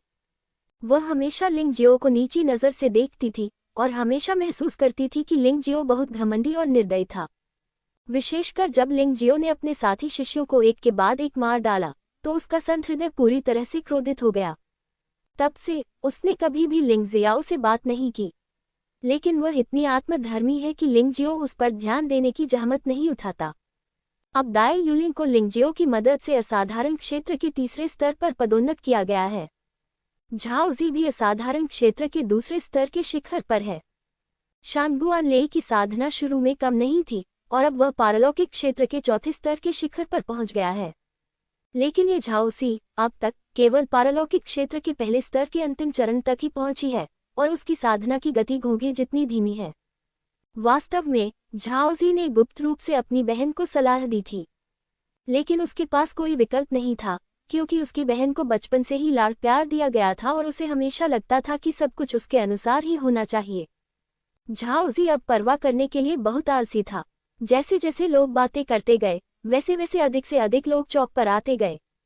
यहाँ तक कि जिन मुख्य शिष्यों ने कोटा के लिए प्रतियोगिता में भाग नहीं लिया था, वे भी एक एक करके पहुंचे। उनके आने का कारण स्वाभाविक रूप से बहुत सरल था, क्योंकि कोटा पाने वाले लोग भविष्य में उनके प्रबल प्रतिस्पर्धी हो सकते थे, इसलिए यहाँ उनका अधिक अवलोकन करना बेहतर था। कुछ शिष्यों को छोड़कर जो वास्तव में वापस नहीं आ सके थे या पहाड़ी द्वार की रक्षा के लिए गुप्त मिशन पर थे, मूल रूप से युवा संप्रदाय के सभी शिष्य आंतरिक द्वार चौक पर एकत्र हुए थे। आखिरकार ये युवा संप्रदाय के सबसे भव्य समारोहों में से एक था। चलो हम सीनियर सिस्टर लैन को नमस्ते कहते हैं, लिंग जियाओ ने दाई यूलिंग से कहा। वह मेरी बड़ी बहन नहीं है, वह मेरी गुरु है। दाई यूलिंग कड़वी मुस्कान के साथ मुस्कुराई, लेकिन उसके कदम धीमे नहीं हुए। शांगगुआन लेई ने लिंग जियाओ को नमस्ते कहा और मेंग युआन के पीछे खड़ा हो गया। आखिरकार सतह पर वह अभी भी मेंग युआन का आदमी था। जहां तक झाओजी का प्रश्न है, वह वहीं खड़ा रहा जहां वह था। वह लिंग जियाओ का दोस्त बनना चाहता था, उसका अनुयायी नहीं, और वह लिंग जियाओ का अनुसरण नहीं करेगा। आखिरकार राजकुमार की अभी भी अपनी गरिमा थी। इसके अलावा वह लैन युआ से परिचित नहीं है। अगर उसे अतीत में नापसंद किया गया है तो ये बुरा होगा। तस्क, मुझे बहुत ईर्ष्या हो रही है। उस लिंग जियो को देखो, वह लैन युआ के बहुत करीब है, जो 10 मुख्य शिष्यों में दूसरे स्थान पर है। बिल्कुल नहीं, उसे कौन सुर्खियों में आने देगा। ये सही है। ऐसा कहा जाता है कि महारानी यूनू ने भी कहा था कि वह उन्हें शिष्य के रूप में स्वीकार करना चाहती हैं। टस्क, बकवास बंद करो। ये कैसे संभव है? ये सही है। महारानी यूनू सिर्फ मजाक कर रही थी। क्या आपको सच में लगता है कि लिंगजियो अपनी ताकत से टावर चढ़ाई समारोह में प्रथम स्थान प्राप्त कर सकता है? ये सच है। बेचारा लिंग जियाओ, वह पूरी तरह से मूर्ख बन गया। मुझे आश्चर्य है कि जिन लोगों ने ये शब्द कहे थे, उन्हें कैसा महसूस हुआ होगा जब उन्हें पता चला कि लिंग जियाओ और यूनू कियान गुइलिन में एक साथ रहते थे। लिंग जियाओ को उन लोगों की टिप्पणियों की परवाह नहीं थी। लिंग परिवार से लेकर कियान लॉन्गिंग तक कई लोग उसके बारे में बात करते थे। अब वे लोग बस राहगीर बन गए हैं, लेकिन वह युहुआ संप्रदाय का एक लोकप्रिय शिष्य बन गया है। यहाँ तक कि उनमें मूल शिष्यों को चुनौती देने की योग्यता भी है। ये वास्तविक प्रगति है। हाँ, सीनियर सिस्टर लैन, दुर्भाग्य से मुझे भी इस बार टावर चढ़ाई समारोह में भाग लेना है। जब मैं इस छोटे भाई से मिलूंगी तो क्या आपको लगता है कि मुझे उसके साथ अच्छा व्यवहार करना चाहिए? 10 मुख्य शिष्यों में एक आकर्षक महिला भी है। उसका नाम तानताई लिंगजी है। वह वर्तमान में 10 मुख्य शिष्यों में 6ठे स्थान पर है, जो मेंग युआन से ऊपर है। अगर वह लिंगजियो को शर्मिंदा करना चाहती है तो लिंगजियो वास्तव में मुश्किल में पड़ जाएगा। अगर तुमने उसे चोट पहुंचाने की हिम्मत की तो मैं तुम्हें मार डालूंगा। लैन युआ ने ठंडे स्वर में कहा। बड़ी बहन, इतना गुस्सा मत हो, वह मुझे चोट नहीं पहुंचा सकती। लिंग जियाओ ने मुस्कुराते हुए तंताई लिंगजी की ओर देखा। उसे समझ में नहीं आ रहा था कि यह महिला उसके प्रति बुरी नीयत क्यों रखती है, लेकिन चूंकि दूसरे पक्ष ने सारी धमकियां दे दी हैं, इसलिए स्वाभाविक रूप से वह डरेगा नहीं। भले ही ये कम न हो, अपनी वर्तमान ताकत के साथ यदि दूसरा पक्ष उसे मारना चाहता है तो यह आसमान तक पहुंचने से भी कठिन होगा। ऐसा नहीं है कि आप स्वर्गीय क्षेत्र के स्वामी हैं, तो फिर आप दिखावा क्यों कर रहे हैं? टावर क्लाइंबिंग समारोह क्वालिफाइंग प्रतियोगिता का प्रारूप बहुत सरल है। लॉटरी निकालें और प्रतिस्पर्धा करें। जो लगातार 3 बार हारेंगे उन्हें बाहर कर दिया जाएगा और बाकी लोग अंतिम 40 लोगों तक आगे बढ़ेंगे। नियम बहुत सरल और स्पष्ट हैं। बस जीतते रहो। अगर तुम हार भी जाओ तो भी तुम्हें 3 बार से ज्यादा नहीं हारना चाहिए। लिंग जियाओ को इस तरह के नियम सबसे ज्यादा पसंद हैं। इससे परेशानी कम होती है। आखिरकार ये सिर्फ क्वालिफाइंग प्रतियोगिता है। अगर यह बहुत जटिल है तो इसका कोई मतलब नहीं है। जल्द ही युहुआ संप्रदाय के अधिकांश उच्च पदाधिकारी चौक पर एकत्र हो गए। आंतरिक संप्रदाय का पूरा वर्ग संरचनाओं से धन्य है। आखिरकार आंतरिक संप्रदाय के शिष्यों की ताकत असाधारण क्षेत्र से ऊपर है और उनकी विनाशकारी शक्ति काफी बड़ी है। बेशक प्रतियोगिता मंच पर गठन आशीर्वाद अधिक मजबूत है। जब तक साधना स्तर त्यानजुन के आधे चरण से अधिक नहीं होता, तब तक प्रतिस्पर्धा मंच को नष्ट करना असंभव है। आंतरिक गेट स्क्वायर में कुल 20 प्रतियोगिता चरण हैं और एक ही समय में 20 द्वंद्व शुरू किए जा सकते हैं। वास्तव में ये बहुत धीमी गति नहीं है, क्योंकि शुरुआत में लॉटरी द्वारा चुने गए 2 योद्धाओं की ताकत काफी भिन्न होती है और लड़ाई एक पल में हल हो सकती है। वे जितना पीछे जाएंगे, शिष्यों की ताकत उतनी ही करीब होगी और लड़ाई का समय भी उतना ही लंबा होता जाएगा। लिंग जियाओ को लगा कि शुरुआत में एक मजबूत दुश्मन का सामना करना असंभव था। हालांकि इसे ड्रॉ कहा गया था, लेकिन वरिष्ठ प्रबंधन के लिए अस्थायी रूप से मैचअप को बदलना आसान था। इन वरिष्ठ नेताओं के लिए शुरू से ही बहुत तीव्र द्वंद्व की अनुमति देना बिल्कुल असंभव है। आज यहाँ कई उच्च स्तरीय अधिकारी मौजूद थे, जिनमें वे भी शामिल थे जिन्हें लिंग जियाओ ने पहले कभी नहीं देखा था, तथा वे भी जिन्हें उसने पहले कभी नहीं देखा था, जिनमें प्रधानाध्यापक चांग युयंग भी शामिल थे। लेकिन मैंने चांद लड़की को प्रकट होते नहीं देखा। इसके बारे में सोचते हुए युएहुआ संप्रदाय के सबसे रहस्यमय अस्तित्व के रूप में यूएनयू में हमेशा रहस्य की भावना बनी रहती है। परम गुरु आ गए हैं। अचानक आकाश और पृथ्वी का रंग बदल गया। आंतरिक द्वार के ऊपर एक तेज हवा चली और स्वर्ग और पृथ्वी के बीच आध्यात्मिक ऊर्जा का उतार चढ़ाव भी अशांत हो गया। एक सफेद बालों वाली बूढ़ी औरत एक लड़की को सहारा देते हुए प्रकट हुई। हालांकि वह बहुत धीरे धीरे चलती थी, लेकिन उसमें ज्यादा गति नहीं थी। लेकिन एक सचमुच शक्तिशाली योद्धा यह महसूस कर सकता था कि उसका पूरा शरीर आसपास की दुनिया के साथ एकीकृत हो गया है। भयानक खेती। यद्यपि वह युएनवा से कमतर है, वह युएहुआ संप्रदाय के बाकी लोगों से अधिक शक्तिशाली है। वह गुफा स्वर्ग क्षेत्र में एक मजबूत व्यक्ति होना चाहिए। मालिक, जब ल्यान युए ने इस बूढ़ी औरत को देखा तो वह उत्साह से दौड़ी। पता चला कि वह सीनियर सिस्टर ल्यान की गुरु थी। अप्रत्याशित रूप से वह युएहुआ संप्रदाय की सर्वोच्च प्रधानाध्यापिका बन गई। उसे पिछली प्रधानाध्यापिका होना चाहिए, लिंग जियो ने मन ही मन सोचा। उसे यह जानकर बहुत खुशी हुई कि युएहुआजोंग वास्तव में महिलाओं द्वारा स्थापित एक संप्रदाय था। संप्रदाय में 3 सबसे मजबूत सदस्य सभी महिलाएं थीं, यूएनवी, सर्वोच्च प्रधानाध्यापक चांग युयंग। हालांकि बूढ़ी औरत बूढ़ी दिखती है, लेकिन अजीब बात कि उसके चेहरे पर कोई झुर्रियां नहीं है और उसके हाथ बहुत चमकदार हैं। केवल ज्ञान का चांदी का धागा ही उसकी उम्र दिखा सकता है। परम गुरु का स्वागत है। चांग युयंग ने खड़े होकर संप्रदाय के अन्य वरिष्ठ सदस्यों के साथ मिलकर सर्वोच्च गुरु को सलाम किया। हाँ, आपका स्वागत है, आपका स्वागत है, आप सभी बैठ सकते हैं। मैं बस एक बूढ़ी महिला हूँ और पहले ही पीछे की सीट पर बैठ चुकी हूँ। मैं आज यहाँ सिर्फ ये देखने आई हूँ कि मेरा दूसरा प्रशिक्षु कैसा प्रदर्शन करता है। ताइशान का मूल नाम चांग युएली था। अपने पूरे जीवन में उन्हें केवल 3 प्रशिक्षु मिले। सबसे बड़े शिष्य चांग युयंग वर्तमान प्रधानाचार्य हैं। युवा प्रशिक्षु का नाम ल्यान यू एर है, जिसे अगला प्रधानाध्यापक बनने का प्रबल दावेदार माना जा रहा है। दूसरे प्रशिक्षु का नाम बाई फेफी है। कहा जाता है कि यह महिला दानव ज्वाला त्यानजुन की दत्तक पुत्री है। इससे लिंग जियो को एक व्यक्ति, मास्टर बैयुन की बेटी के बारे में सोचना पड़ा। मास्टर बैयुन को वृद्धावस्था में एक पुत्री हुई, लेकिन जिस दिन उनकी पुत्री का जन्म हुआ, उसी दिन उनकी पत्नी की हत्या कर दी गई और उनकी बेटी को भी छीन लिया गया। अब ये निर्धारित हो गया है कि यह मामला दानव ज्वाला त्यानजुन द्वारा किया गया था। मास्टर बैयुन और डेमन फ्लेम त्यानजुन दोनों का उपनाम बाई है और वे एक ही परिवार से हैं। इस लड़की का नाम भी बाई है और वह भी डेमन फ्लेम त्यानजुन की दत्तक पुत्री है। इससे पता चलता है कि लिंग जियो का अनुमान शायद सही है। सतह पर बाई फेफी का साधना स्तर केवल असाधारण क्षेत्र के तीसरे स्तर के प्रारंभिक चरण में था, लेकिन लिंग जियो ने महसूस किया कि उसने एक गुप्त मार्शल आर्ट विधि का अभ्यास किया होगा जो उसके साधना स्तर को छिपा सकता था। उसकी वास्तविक साधना का स्तर वास्तव में आधे चरण वाले त्यानजुन क्षेत्र तक पहुंच गया है, यहाँ तक कि ल्यान यू एर से भी बेहतर।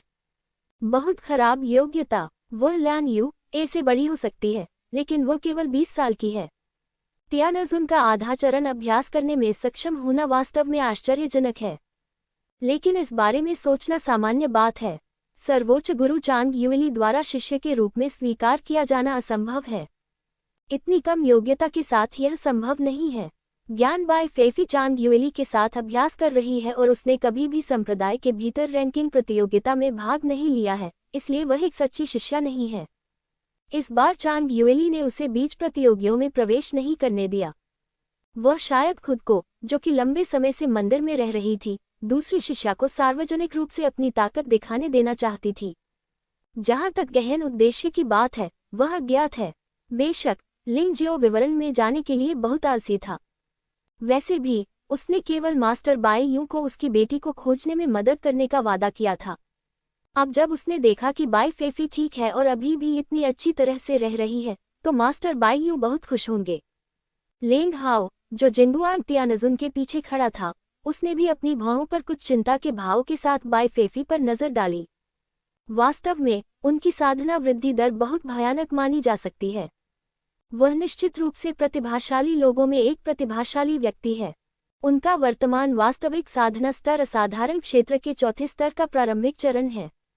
शिष्यों के बीच पहले की अफवाहों पर स्पष्ट रूप से विश्वास नहीं किया जा सकता है। दानव ज्वाला स्वर्गीय आदरणीय अभी भी प्रकट नहीं हुए, लेकिन मेंग युआन, मिंगटियन और शेन तियानलिन सभी आ गए। ये 3 लोग एल्डर जिन के पीछे खड़े थे। ये स्पष्ट है कि एल्डर जिन पूरी तरह से उनके समर्थक बन गए हैं, जबकि दानव ज्वाला स्वर्गीय आदरणीय अपनी चोटों से उबर रहे हैं। मिंगटियन की साधना का स्तर लेंग हाओ से ज्यादा भयानक है। आखिरकार उसकी शुरुआती साधना का स्तर लेंग हाओ और लिंग जियाओ से ज्यादा मजबूत है। अब वह असाधारण क्षेत्र के 5वें स्तर के प्रारंभिक चरण में पहुंच गया है। ये साधना गति भी अत्यंत दुर्लभ है। हालांकि इन 2 तथाकथित प्रतिभाओं का सामना करते हुए लिंग जियो बस मन मन मुस्कुराया। शुरुआत के बारे में सोचते हुए उसने मिंगटियन से आगे निकलने का लक्ष्य रखा था, लेकिन अब उसकी साधना का स्तर आसानी से मिंगटियन से आगे निकल गया है। बेशक मिंगटियन और लेंग हाओ जैसे प्रतिभाशाली लोगों के लिए साधना स्तर ताकत का प्रतिनिधित्व नहीं करता है। शायद वे अभी भी आसानी से जीत सकते हैं यदि वे उन विरोधियों से मिलते हैं जो उनसे एक स्तर ऊपर हैं, लेकिन फिर भी वे अभी भी लिंग जियो द्वारा पीछे छोड़ दिए गए थे।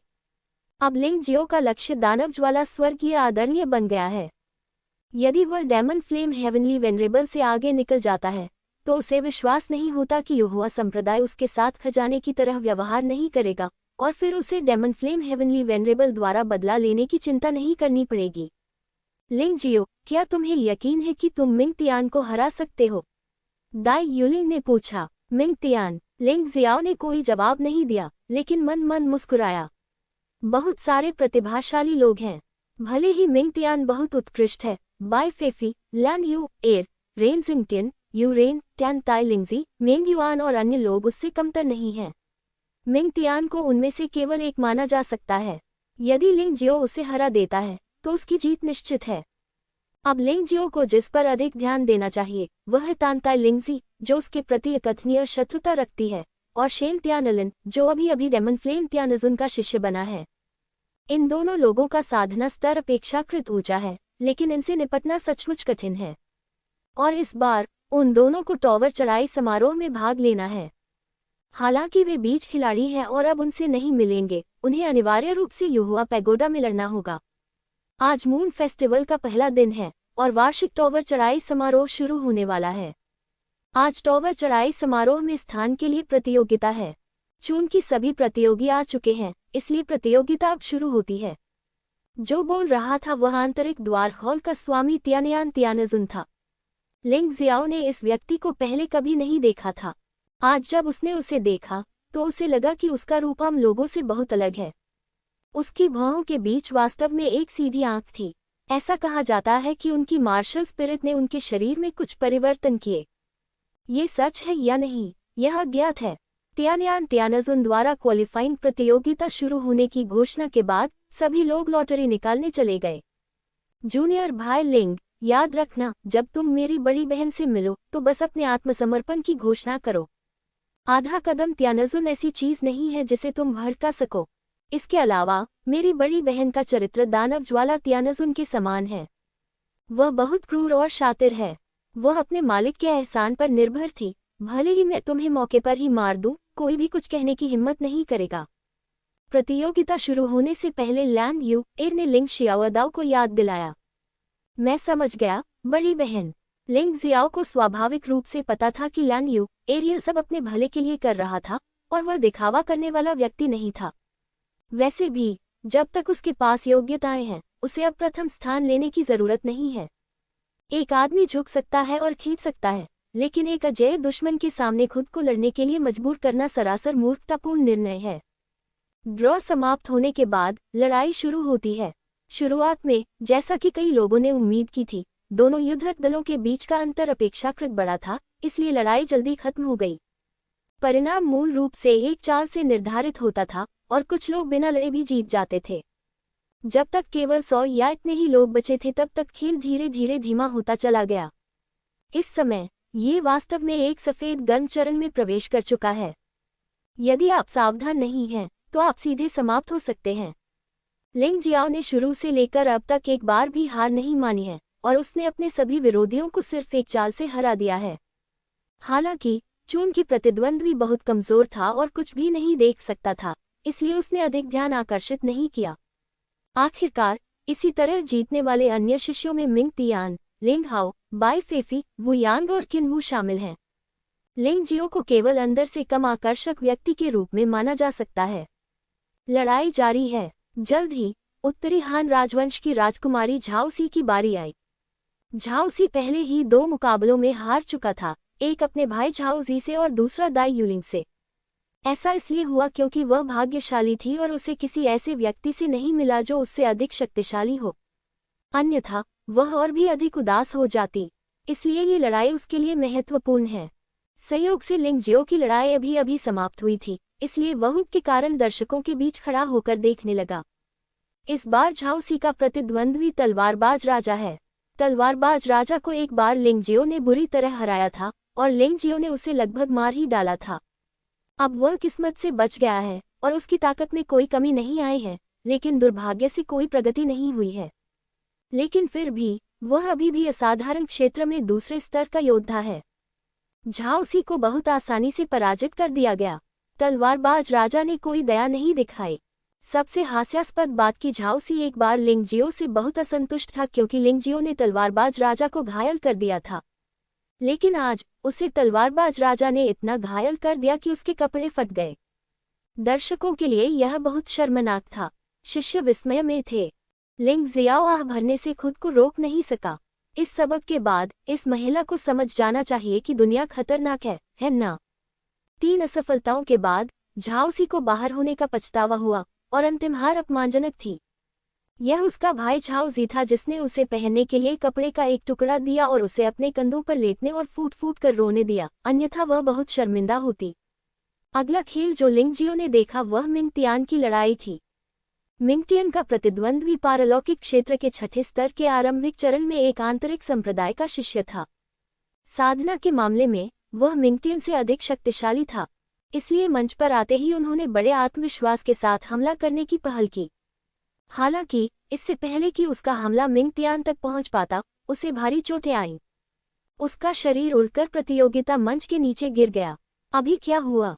दर्शकों में सभी लोग आश्चर्यचकित थे, क्योंकि कम साधना और कमजोर दृष्टि वाले शिष्यों को पता ही नहीं होता कि मंच पर क्या हो रहा है। टस्क, इस आदमी ने 9 पूंछ वाले निंजा आत्मा का अधिक कुशलता से उपयोग किया है और यहाँ तक कि इसे युहुआ संप्रदाय में प्रचलित आंतरिक शक्ति और मानसिक कौशल के साथ जोड़ा है। ये वास्तव में शक्तिशाली है। लिंग जियो प्रशंसा करने से खुद को रोक नहीं सका। मुझे ये कहना होगा कि यदि वह उसके जैसे सनकी व्यक्ति से नहीं मिला होता तो मिंग तियान मास्टर बैयुन से निकलने वाला पहला प्रतिभाशाली व्यक्ति होता। यह अफसोस की बात है कि लिंग जियो के साथ मिंग तियान, एक विश्वासघाती लड़का जिसने अपने शिक्षकों को धोखा दिया और अपने पूर्वजों को नष्ट कर दिया, अंततः एक दुखद स्थिति में समाप्त हो जाएगा। मुझे अभी अभी लाल बत्ती दिखी थी। मैंने भी इस पर गौर किया। ये वाकई डरावना है। उसने अपने से एक स्तर ऊपर के योद्धा को इतनी आसानी से हरा दिया। ये व्यक्ति संभवतः हमारे मुख्य शिष्य का सबसे बड़ा प्रतिस्पर्धी बन जाएगा। तांताई लिंगजी ने अपने बगल में लैन यू एर को देखा और मुस्कुराई। जिस जूनियर भाई को आप पसंद करती हैं, उसकी तुलना में वह और भी बेहतर है।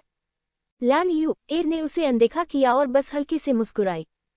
हालांकि वह नहीं जानती थी कि लिंग जियो वास्तव में कितना मजबूत था, लेकिन उसे यकीन था कि लिंग जियाओ कभी भी मिंग तियान से बदतर नहीं होगा। यह एक महिला का अंतर्ज्ञान और एक महिला का विश्वास है। लिंग जियाओ को जम्हाई लेने से रोका नहीं जा सका। वह कल रात फुयू तलवार को निखारने में व्यस्त था, लेकिन वह बहुत व्यस्त था। अब वह वास्तव में थक गया था। हालांकि उनकी जम्हाई थोड़ी तेज थी और मंच पर बैठे वरिष्ठ अधिकारियों ने उसे सुन लिया। लिंग जियाओ, तुम क्या कर रहे हो? क्या तुम्हें लगता है कि तुम मिंग तियान से ज्यादा ताकतवर हो? बड़े जिन ने बहुत दुखी होकर पूछा। बड़े जिन, कृपया मुझे माफ कर दो। मैं कल रात ठीक से सो नहीं पाया। मैंने कुछ भी नहीं किया। बेशक मैं मिंग तियान से ज्यादा ताकतवर हूँ, ये सच है। लिंग जियो ने मुस्कुराते हुए एल्डर जिन की ओर देखा और कहा, ऐसा कुछ भी नहीं है जिसे स्वीकार न किया जा सके। उनका मानना था कि शाजियाबाओ में राज सांप को मारने की खबर जल्द ही या बाद में यूहुआ संप्रदाय तक फैल जाएगी और इसे छिपाने का कोई मतलब नहीं था। अच्छा लड़का, तुम बहुत साहसी हो, मुझे ये पसंद है। स्वर्णिम प्रकाश स्वर्गीय आदरणीय हंसे। जिन गुआन, तुम्हारा क्या मतलब है? बड़े जिन ने अप्रसन्न होकर कहा। बड़े जिन, छोटे लड़के ने अभी अभी जम्हाई ली है, इसकी क्या चिंता करनी, प्रतियोगिता अभी भी जारी है। जिन गुआन त्यानजुन मंद मंद मुस्कुराए। हंफ, लिंगजियो, आप शायद यह नहीं जानते कि मिंगतियान के आंतरिक कौशल शीर्ष ग्रेड स्वर्ण मार्शल आर्ट हेल लावा आर्ट है, जिसका अभ्यास केवल उसके 9 पूंछ वाले निंजा स्पिरिट के साथ ही किया जा सकता है। यह एक भयानक कौशल है जिसका अभ्यास करना मुख्य शिष्यों के लिए भी मुश्किल होता है। क्या आपको वास्तव में लगता है कि आप इसे कर सकते हैं? बड़े जिन ने ठंडी सांस ली। बिल्कुल नहीं, यह हार स्वीकार करने का रवैया लगता है। एल्डर जिन बहुत संतुष्ट हैं, लेकिन उन्हें उम्मीद नहीं थी कि लिंग जियो के शब्द अधूरे होंगे। लिंग जियो ने तब ऊंची आवाज में कहा, किसने शिष्यों को ऐसा गुरु नहीं दिया जो संप्रदाय के नियमों की अवहेलना कर सके और नए प्रवेशित शिष्यों को उच्च श्रेणी की स्वर्ण मार्शल आर्ट सिखा सके? तुम, हुन्फ, मिंगतियान के पास सबसे अधिक योग्यताएं हैं, इसलिए यदि आप अपवाद बनाते हैं तो क्या हुआ? यदि आपके पास भी उसकी योग्यताएं हैं, तो संप्रदाय आपके लिए भी अपवाद बनाएगा। बड़े जिन ने ऊंची आवाज में कहा, योग्यताएं? हाँ, मुझे नहीं पता कि एल्डर जिन योग्यताओं को क्या कहते हैं। जब मिंगटियन धर्मनिरपेक्ष दुनिया में था, तो उसका साधना स्तर मुझसे बहुत बेहतर था, लेकिन अब उसका साधना स्तर मेरे जितना अच्छा नहीं है। यदि आप कहते हैं कि उसकी योग्यताएं मुझसे भी बदतर हैं, तो क्या आप यह नहीं कहेंगे कि उसकी योग्यताएं मुझसे भी बेहतर हैं? दुनिया की सबसे हास्यास्पद बात। लिंग जियो घृणा से मुस्कुराया। ठीक है, कृपया ऐसा कहना बंद करें। आज का खेल कोई झगड़ा झंझट नहीं है। यूहुआ संप्रदाय के सर्वोच्च नेता और सबसे महान बुजुर्ग चांग यूली ने व्यंग्यात्मक लहजे में कहा, छोटे आदमी, क्या मैंने जो कहा वह सही है? परम गुरु के वचन कभी गलत नहीं होंगे। लिंग जियाओ ने अपने हाथ जोड़कर कहा, ये व्यक्ति ल्यान युआ का स्वामी है और लिंग जियो उसके साथ संघर्ष नहीं करना चाहता है। उसने बात करना बंद कर दिया। एक बुजुर्ग के रूप में एल्डर जिन स्वाभाविक रूप से उसे पकड़कर नहीं रख सकते थे। खेल अभी भी व्यवस्थित ढंग से चल रहा है। झाओजी ने बड़ी मुश्किल से जीत हासिल की। उसे अब तक सिर्फ एक हार मिली है। वह सिर्फ इतना कह सकता है कि वह भाग्यशाली है, लेकिन आगे क्या होगा ये कहना मुश्किल है। दाई युलिंग के लिए जीतना और भी मुश्किल था। मुख्य बात यह थी कि उसे एक अपेक्षाकृत शक्तिशाली प्रतिद्वंद्वी, तीसरे स्तर के शिखर पारलौकिक योद्धा का सामना करना पड़ा। किसी भी दर पर वह अपनी शक्तिशाली मार्शल आत्मा पर भरोसा करके जीता। उसने अभी तक हार का सामना नहीं किया है। आखिरकार, इससे पहले उसके जो प्रतिद्वंद्वी थे वे अपेक्षाकृत कमजोर थे। लेकिन आगे चलकर इन दोनों लोगों की स्थिति और भी बदतर हो सकती है। उन्हें बस यही उम्मीद है कि वे 3 बार असफल न हों, नहीं तो उन्हें बाहर कर दिया जाएगा। शांगगुआन लेई की स्थिति भी ऐसी ही है। हालांकि वह पराजित नहीं हुआ है, लेकिन स्थिति बहुत गंभीर है। बाई फेफी, लेंग हाओ, वू यांग और किनवू के लिए जीतना आसान है। विशेष रूप से बाई फेफी के लिए, मूलतः उसके सभी प्रतिद्वंद्वी हार स्वीकार कर लेते हैं और बिना किसी लड़ाई के जीत जाते हैं।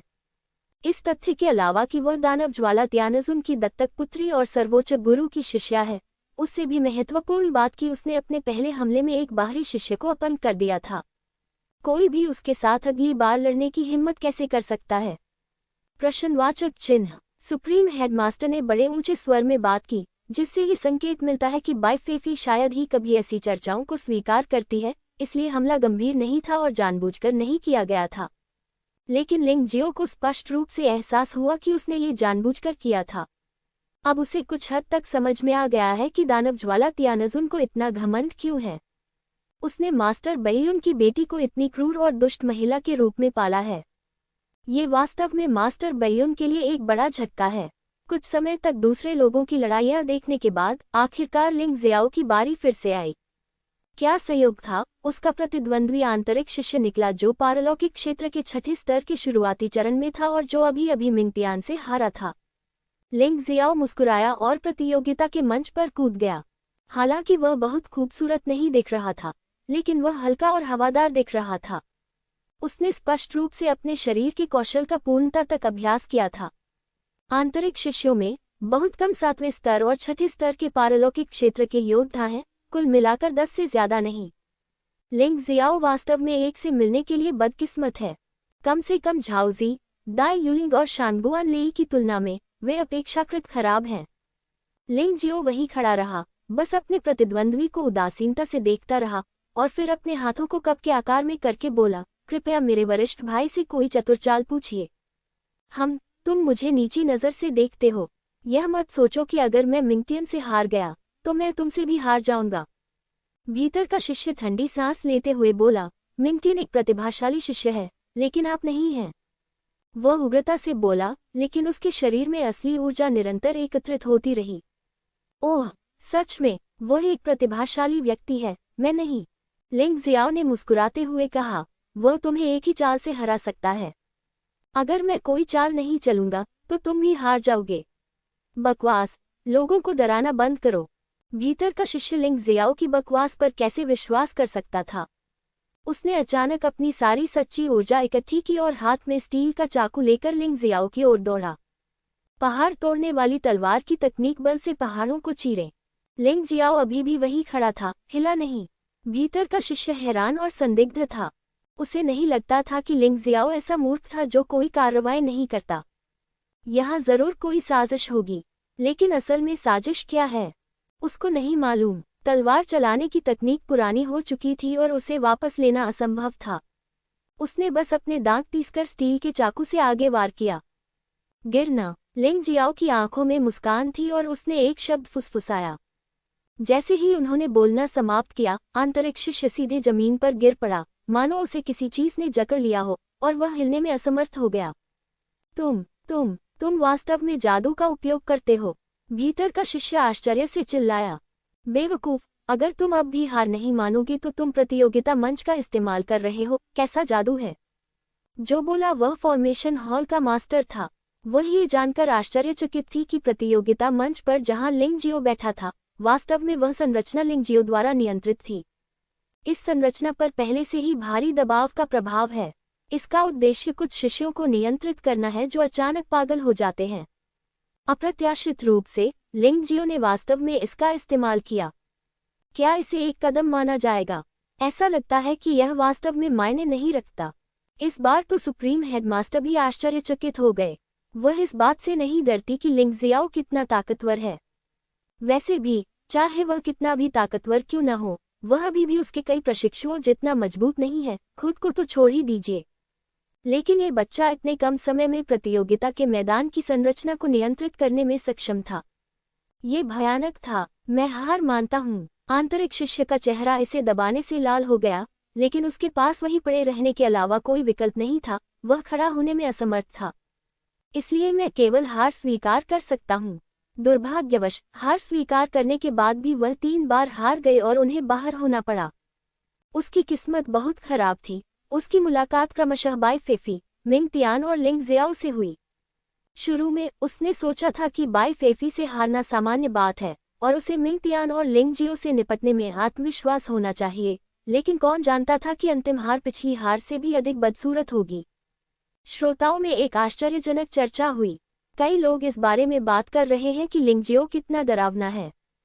यदि आप इस बच्चे से लड़ते हैं तो आपको भविष्य में उसके स्वरूप के बारे में सावधान रहना होगा। इससे बचना बहुत कठिन है। शेन तियानलिन ने खुद को चुपके से याद दिलाया। आप वास्तव में बिना किसी चाल के आंतरिक शिष्यों को हरा सकते हैं। हालांकि यह अवसरवादी है, ये वास्तव में शक्तिशाली है। अगर मिंगटियान एक प्रतिभाशाली व्यक्ति है तो उसे भूत माना जाना चाहिए। हेडमास्टर चांग युयंग ने गुप्त रूप से सिर हिलाया। इस बच्चे ने अब तक कभी कोई चाल नहीं चली है। पिछली लड़ाइयों में उसने एक चाल से दुश्मन को हराने के लिए साधारण हमलों का इस्तेमाल किया था। अब जब उसका सामना किसी मजबूत दुश्मन से होता है तो वह एक फॉर्मेशन में बदल जाता है। क्या उसका इरादा अपने मार्शल आर्ट कौशल को उजागर करने का नहीं है? प्रश्नवाचक चिन्ह उद्धरण चिन्ह। यहाँ तक कि बाई फेफी, जो शुरू में लिंग जियो को खारिज करती थी, अब लिंग जियो के बारे में थोड़ा चिंतित है। लेकिन अगर यह मैं होता तो मैं कभी भी उसकी चाल में नहीं फंसता। लिंग जियो ने बाई फेफी को देखा और चुपके से मुस्कुराने से खुद को रोक नहीं सका। यह महिला वास्तव में शक्तिशाली है, लेकिन अगर वो प्रतियोगिता मंच के गठन का उपयोग कर सकती है तो उससे निपटना असंभव नहीं है। वास्तव में जब उन्होंने अभी आंतरिक शिष्य से निपटने के लिए इस संरचना का प्रयोग किया तो वे केवल अपने कौशल का अभ्यास कर रहे थे। टूर्नामेंट रिंग में संरचनाओं के कई अन्य कार्य भी हैं। इससे भी महत्वपूर्ण बात की इस समय आधे चरण वाले त्यानजुन स्वामी हैं जो गठन को बनाए रखने के लिए अपना सर्वश्रेष्ठ प्रयास कर रहे हैं। दूसरे शब्दों में शायद वह अभी भी बाई फेफी को निशाना बनाने के लिए इन अर्धचरणीय स्वर्गीय प्रभुओं की शक्ति उधार ले सकता है। यदि आप अपने प्रतिद्वंद्वी जितने मजबूत नहीं हैं तो आप जीतने में असमर्थ नहीं हो सकते। फुलोंग पर्वत की अपनी यात्रा के बाद से लिंग जियाओ को इस रणनीति का महत्व समझ में आ गया है। फेफी, क्या तुम अपने पिता की ओर से अपना गुस्सा निकालना चाहती हो? ताइशांग शिक्षक चांग युई ने बाई फेफी से पूछा, जो उसके पास लौट आई थी। सोचना, बाई फेफी ने सिर हिलाकर जवाब दिया। इस मामले में मैं चाहता हूं कि आप सभी कुछ व्यवस्था करें और फेफी को उस छोटे लड़के के साथ प्रतिस्पर्धा करने दें। यद्यपि सर्वोच्च गुरु की आवाज बहुत धीमी थी, फिर भी युद्ध की व्यवस्था के लिए जिम्मेदार वरिष्ठ अधिकारियों ने उनकी अवज्ञा करने का साहस नहीं किया। यद्यपि प्रधानाध्यापक चांग युई थोड़ी नाखुश थी, लेकिन वह इस बारे में कुछ नहीं कर सकती थी, क्योंकि चांग युई उनकी गुरु थी और उनकी साधना उनकी तुलना में बहुत बेहतर थी। तब से दो ऐसे लोगों को एक साथ रखने की व्यवस्था की गई जिनके मिलने की संभावना नहीं थी, लेकिन वे इतनी जल्दी नहीं मिले। उसी समय दूसरी ओर एल्डर जिन भी दो द्वंद्वयुद्ध की व्यवस्था कर रहे थे। इन दो मुकाबलों में से एक झाओजी के खिलाफ था और दूसरा दाई यूलिंग के खिलाफ था। आसपास बैठे अन्य वरिष्ठ अधिकारियों ने इस ओर आंखें मूंद लीं और इससे कोई नुकसान भी नहीं हुआ। परिणाम की झाओजी का अगला प्रतिद्वंद्वी असाधारण क्षेत्र के तीसरे स्तर पर एक योद्धा है और उसके पास केवल असाधारण क्षेत्र के दूसरे स्तर का शिखर है। दाई यूलिंग का अगला प्रतिद्वंद्वी असाधारण क्षेत्र के चौथे स्तर का प्रारंभिक चरण है और उसके पास केवल असाधारण क्षेत्र के तीसरे स्तर का प्रारंभिक चरण है। एल्डर जिन ने बहुत ज्यादा आक्रामक प्रतिद्वंद्वी की व्यवस्था नहीं की। ये थोड़ा ज्यादा स्पष्ट होगा, उसे अभी भी अपने पुराने चेहरे की जरूरत है। इसके अलावा उन्हें लगा कि झाओजी और दाई यूलिंग को हराने के लिए उच्च स्तर के प्रतिद्वंद्वी पर्याप्त थे। आखिर ये दोनों लोग कोई जीनियस नहीं हैं। पहले एक ही स्तर के योद्धाओं से निपटना आसान नहीं था। छोटे जानवर लिंग जियो, अगर तुमने मेरा अनादर करने की हिम्मत की तो मैं तुम्हारे आसपास के सभी लोगों के लिए दुर्भाग्य लाऊंगा।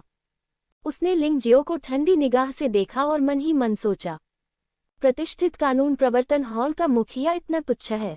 कोई आश्चर्य नहीं कि उसके द्वारा प्रशिक्षित शिष्य और पोते इतने घृणित हैं। लिंग जियाओ ने इन सब पर बारीकी से ध्यान दिया। जब झाओजी का प्रतिद्वंद्वी सामने आया तो मूलतः सभी को लगा कि झाओजी हारना तय है। भाई सम्राट, उस लिंग जियो के साथ दोस्ती करने पर जोर देना आपकी गलती है। अब जब सब ठीक हो गया है तो मैं देख सकता हूं कि कोई जानबूझकर आपके साथ खिलवाड़ करने की कोशिश कर रहा है। इस समय झाओजी की मानसिकता धीरे धीरे शांत हो गई थी, लेकिन उसे अभी भी लगा कि झाओजी का लिंग जियो के साथ अच्छे संबंध रखना अनुचित था। इससे कोई फर्क नहीं पड़ता, अगर तुम हार गए तो हार गए। वैसे भी अभी भी एक मौका है। इसके अलावा इससे कोई फर्क नहीं पड़ता कि तुम टॉवर चढ़ाई समारोह में भाग नहीं ले सकते। भाई हुआंग, मैंने लिंग जियो को अपना दोस्त इसलिए चुना क्योंकि वह बहुत वफादार है। झाओजी बोलते हुए मंच पर जाने ही वाले थे, लेकिन लिंग जियो ने उन्हें पकड़ लिया और फिर उनके कान में कुछ शब्द फुसफुसाए। असली? झाओजी ने आश्चर्य से पूछा। तुमने सही सुना, जब तुम वहां पहुंच जाओ तो ऐसा करो। लिंग जियाओ ने उसकी ओर सिर हिलाया। ठीक है, मैं सीनियर भाई लिंग की बात पर विश्वास करता हूँ। झाओजी प्रतियोगिता मंच पर कूद पड़े। जब एल्डर जिन के पक्ष में हर कोई उनका मजाक देखने के लिए इंतजार कर रहा था तो उन्होंने अचानक एक बहुत ही सुंदर चाल के साथ लड़ाई समाप्त कर दी। जीतने के लिए एक ही चाल, प्रतिद्वंदी की कमजोरी पर पूरी तरह प्रहार किया गया। यद्यपि यह उच्चतर स्तर है, फिर भी ये बहुत अधिक नहीं है। प्रतिभाशाली लोग चुनौतियों को आसानी से पार कर लेते हैं क्योंकि उनकी दृष्टि असाधारण होती है और वे अपने प्रतिद्वंद्वियों की कमजोरियों को पहचान सकते हैं। झाओजी कोई प्रतिभाशाली व्यक्ति नहीं है, लेकिन लिंग जियो के मार्गदर्शन से वह आसानी से एक पूर्ण प्रहार से जीत सकता है। ये फिर से वही आदमी लिंग जियो है। हेडमास्टर, क्या यह अवैध नहीं है? मिंगयुआन पूछे बिना न रह सका। तुम्हारी हिम्मत कैसे हुई हेडमास्टर से बात करने की? गुआंगहान त्यानजुन लंबे समय से एल्डर जिन के पक्ष से नाखुश था। उसने पहले भी इसे बर्दाश्त किया था, लेकिन अब वह अंततः भड़क गया। शिष्य ने अपना अपराध स्वीकार कर लिया। मेंग युआन ने बदसूरत चेहरे के साथ माफी मांगी। ठीक है, यह कोई उल्लंघन नहीं है। खेल से पहले कुछ मार्गदर्शन देने में कोई समस्या नहीं है, लेकिन लड़ाई शुरू होने के बाद ये काम नहीं करेगा। चांग यूइंग ने याद दिलाया। दाई यूइंग की अगली युद्ध प्रक्रिया मूलतः एक जैसी थी और उसने लिंग जियो के मार्गदर्शन के बाद प्रतिद्वंद्वी पर लगातार जीत हासिल की। हालांकि इन दोनों लोगों को पता था कि यह थोड़ा भारी पड़ सकता है, लेकिन वे यहाँ अपनी रणनीति का प्रदर्शन नहीं करना चाहते थे। अन्यथा अपनी ताकत के बल पर वे अभी भी बुरी तरह से जीत सकते हैं। टॉवर पर चढ़ने का समारोह बहुत महत्वपूर्ण है। यहाँ तक कि सबसे खराब संभावना वाले व्यक्ति, जब तक वह अंदर नहीं मरता, उसके बाहर आने के बाद उसकी साधना और ताकत में बहुत सुधार होगा। इसलिए उनमें से कोई भी इसे चूकना नहीं चाहता था। इस वजह से लिंग जियाओ ने उनकी मदद की। अगली कुछ लड़ाइयों में बाई फेफी, वू यान, किनवू, लेंग हाओ और मिंग तियान अभी भी विजेता थे। बाई फेफी, वू यान, किनवू और मिंग तियान मूलतः एक ही चाल से समस्या का समाधान कर सकते हैं। लेकिन लिंग जियो को आश्चर्य इस बात से हुआ कि उसे वास्तव में बाई मिला था और वह कुछ हद तक हैरान था। बेशक मैंने इसके बारे में ज्यादा नहीं सोचा। लोगों की संख्या कम होती जा रही है और बाई संभव हो रही है। इसमें कोई संदेह नहीं है कि बाई फेफी सबसे मजबूत है। वू यांग और किनवू अनुभवी आंतरिक शिष्य हैं। टॉवर चढ़ाई समारोह में भाग लेने का यह उनका आखिरी समय है। असाधारण क्षेत्र में 7वें स्तर के योद्धा स्वाभाविक रूप से बहुत शक्तिशाली हैं। उनके बाद मुझे डर है कि मिंग टियन, लिंग हाओ, क्या वे दो प्रतिभाशाली हैं?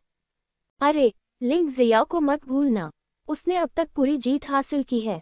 अगर लगातार जीतने और आगे बढ़ने का कोई नियम होता तो मुझे डर है कि उसे बहुत पहले ही आगे बढ़ जाना चाहिए था। ये सच है। हालांकि लिंग जियो एक बाहरी शिष्य है, लेकिन उसकी ताकत अथाह है। यह आदमी भी एक राक्षस है। हालांकि वह इतना शक्तिशाली है, फिर भी वह भीतरी द्वार में प्रवेश करने से इनकार कर देता है।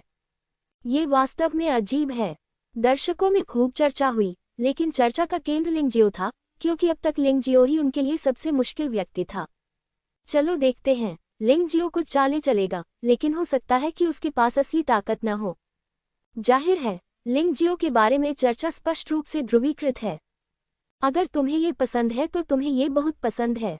जो लोग इसे पसंद नहीं करते हैं वे ईर्ष्यालु और दुखी होते हैं, और वे लिंग जियो में कोई न कोई दोष ढूंढते ही रहेंगे। जब केवल 7 लोग बचे तो निष्कासन अधिक तीव्र हो गया। झाओजी ने आखिरकार एक और गेम खो दिया, जिसे दोहरी हार माना गया।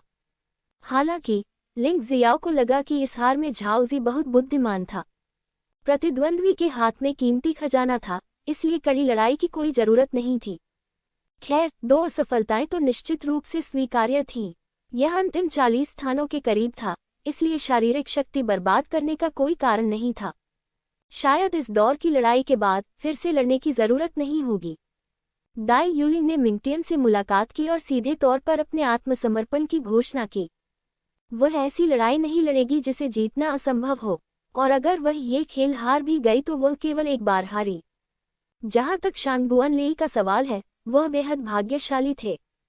बेशक ये भी कहा जा सकता है कि एल्डर जिन ने उसके लिए एक कमजोर प्रतिद्वंद्वी की व्यवस्था की और वह आसानी से जीत गया और वह अब तक अपराजित है। मैं वास्तव में नहीं जानता कि एल्डर जिन के चेहरे पर किस तरह का भाव होगा जब उन्हें पता चला कि शांगुआन लेई ने गुप्त रूप से लिंग जियो की मदद की थी। लिंग जियाओ बनाम लेंग हाओ। लिंग जियाओ का सामना जिस प्रतिद्वंद्वी से हुआ वह कमजोर नहीं था, वह 2 प्रतिभाशाली लोगों में से एक था, जो मिंग तियान के बाद दूसरे स्थान पर था। लिंग जियो के लिए इस तरह के प्रतिद्वंद्वी की व्यवस्था करने का कारण ये था कि सुप्रीम मास्टर लिंग जियो की ताकत को देखने के लिए लिंग हाओ का उपयोग करना चाहते थे, ताकि बाई फेफी को एक संदर्भ दिया जा सके। आखिरकार हालांकि बाई फेफी शक्तिशाली थी, लेकिन उसने कभी इंसानों के खिलाफ लड़ाई का अनुभव नहीं किया था। उसने बहुत सारे क्रूर जानवरों को मार डाला था, लेकिन फिर भी क्रूर जानवरों और इंसानों के बीच एक बड़ा अंतर था। लेंग हाओ का इस्तेमाल किसी ने अनजाने में कर लिया। लिंग जियो ने अपनी आंखें उठाईं और मंच पर जिन गुआन तियानजुन की ओर देखा। जिन गुआन तियानजुन ने उन पर एक एहसान किया था, और वह नहीं चाहते थे कि लिंग हाओ बहुत बुरी तरह हार जाए।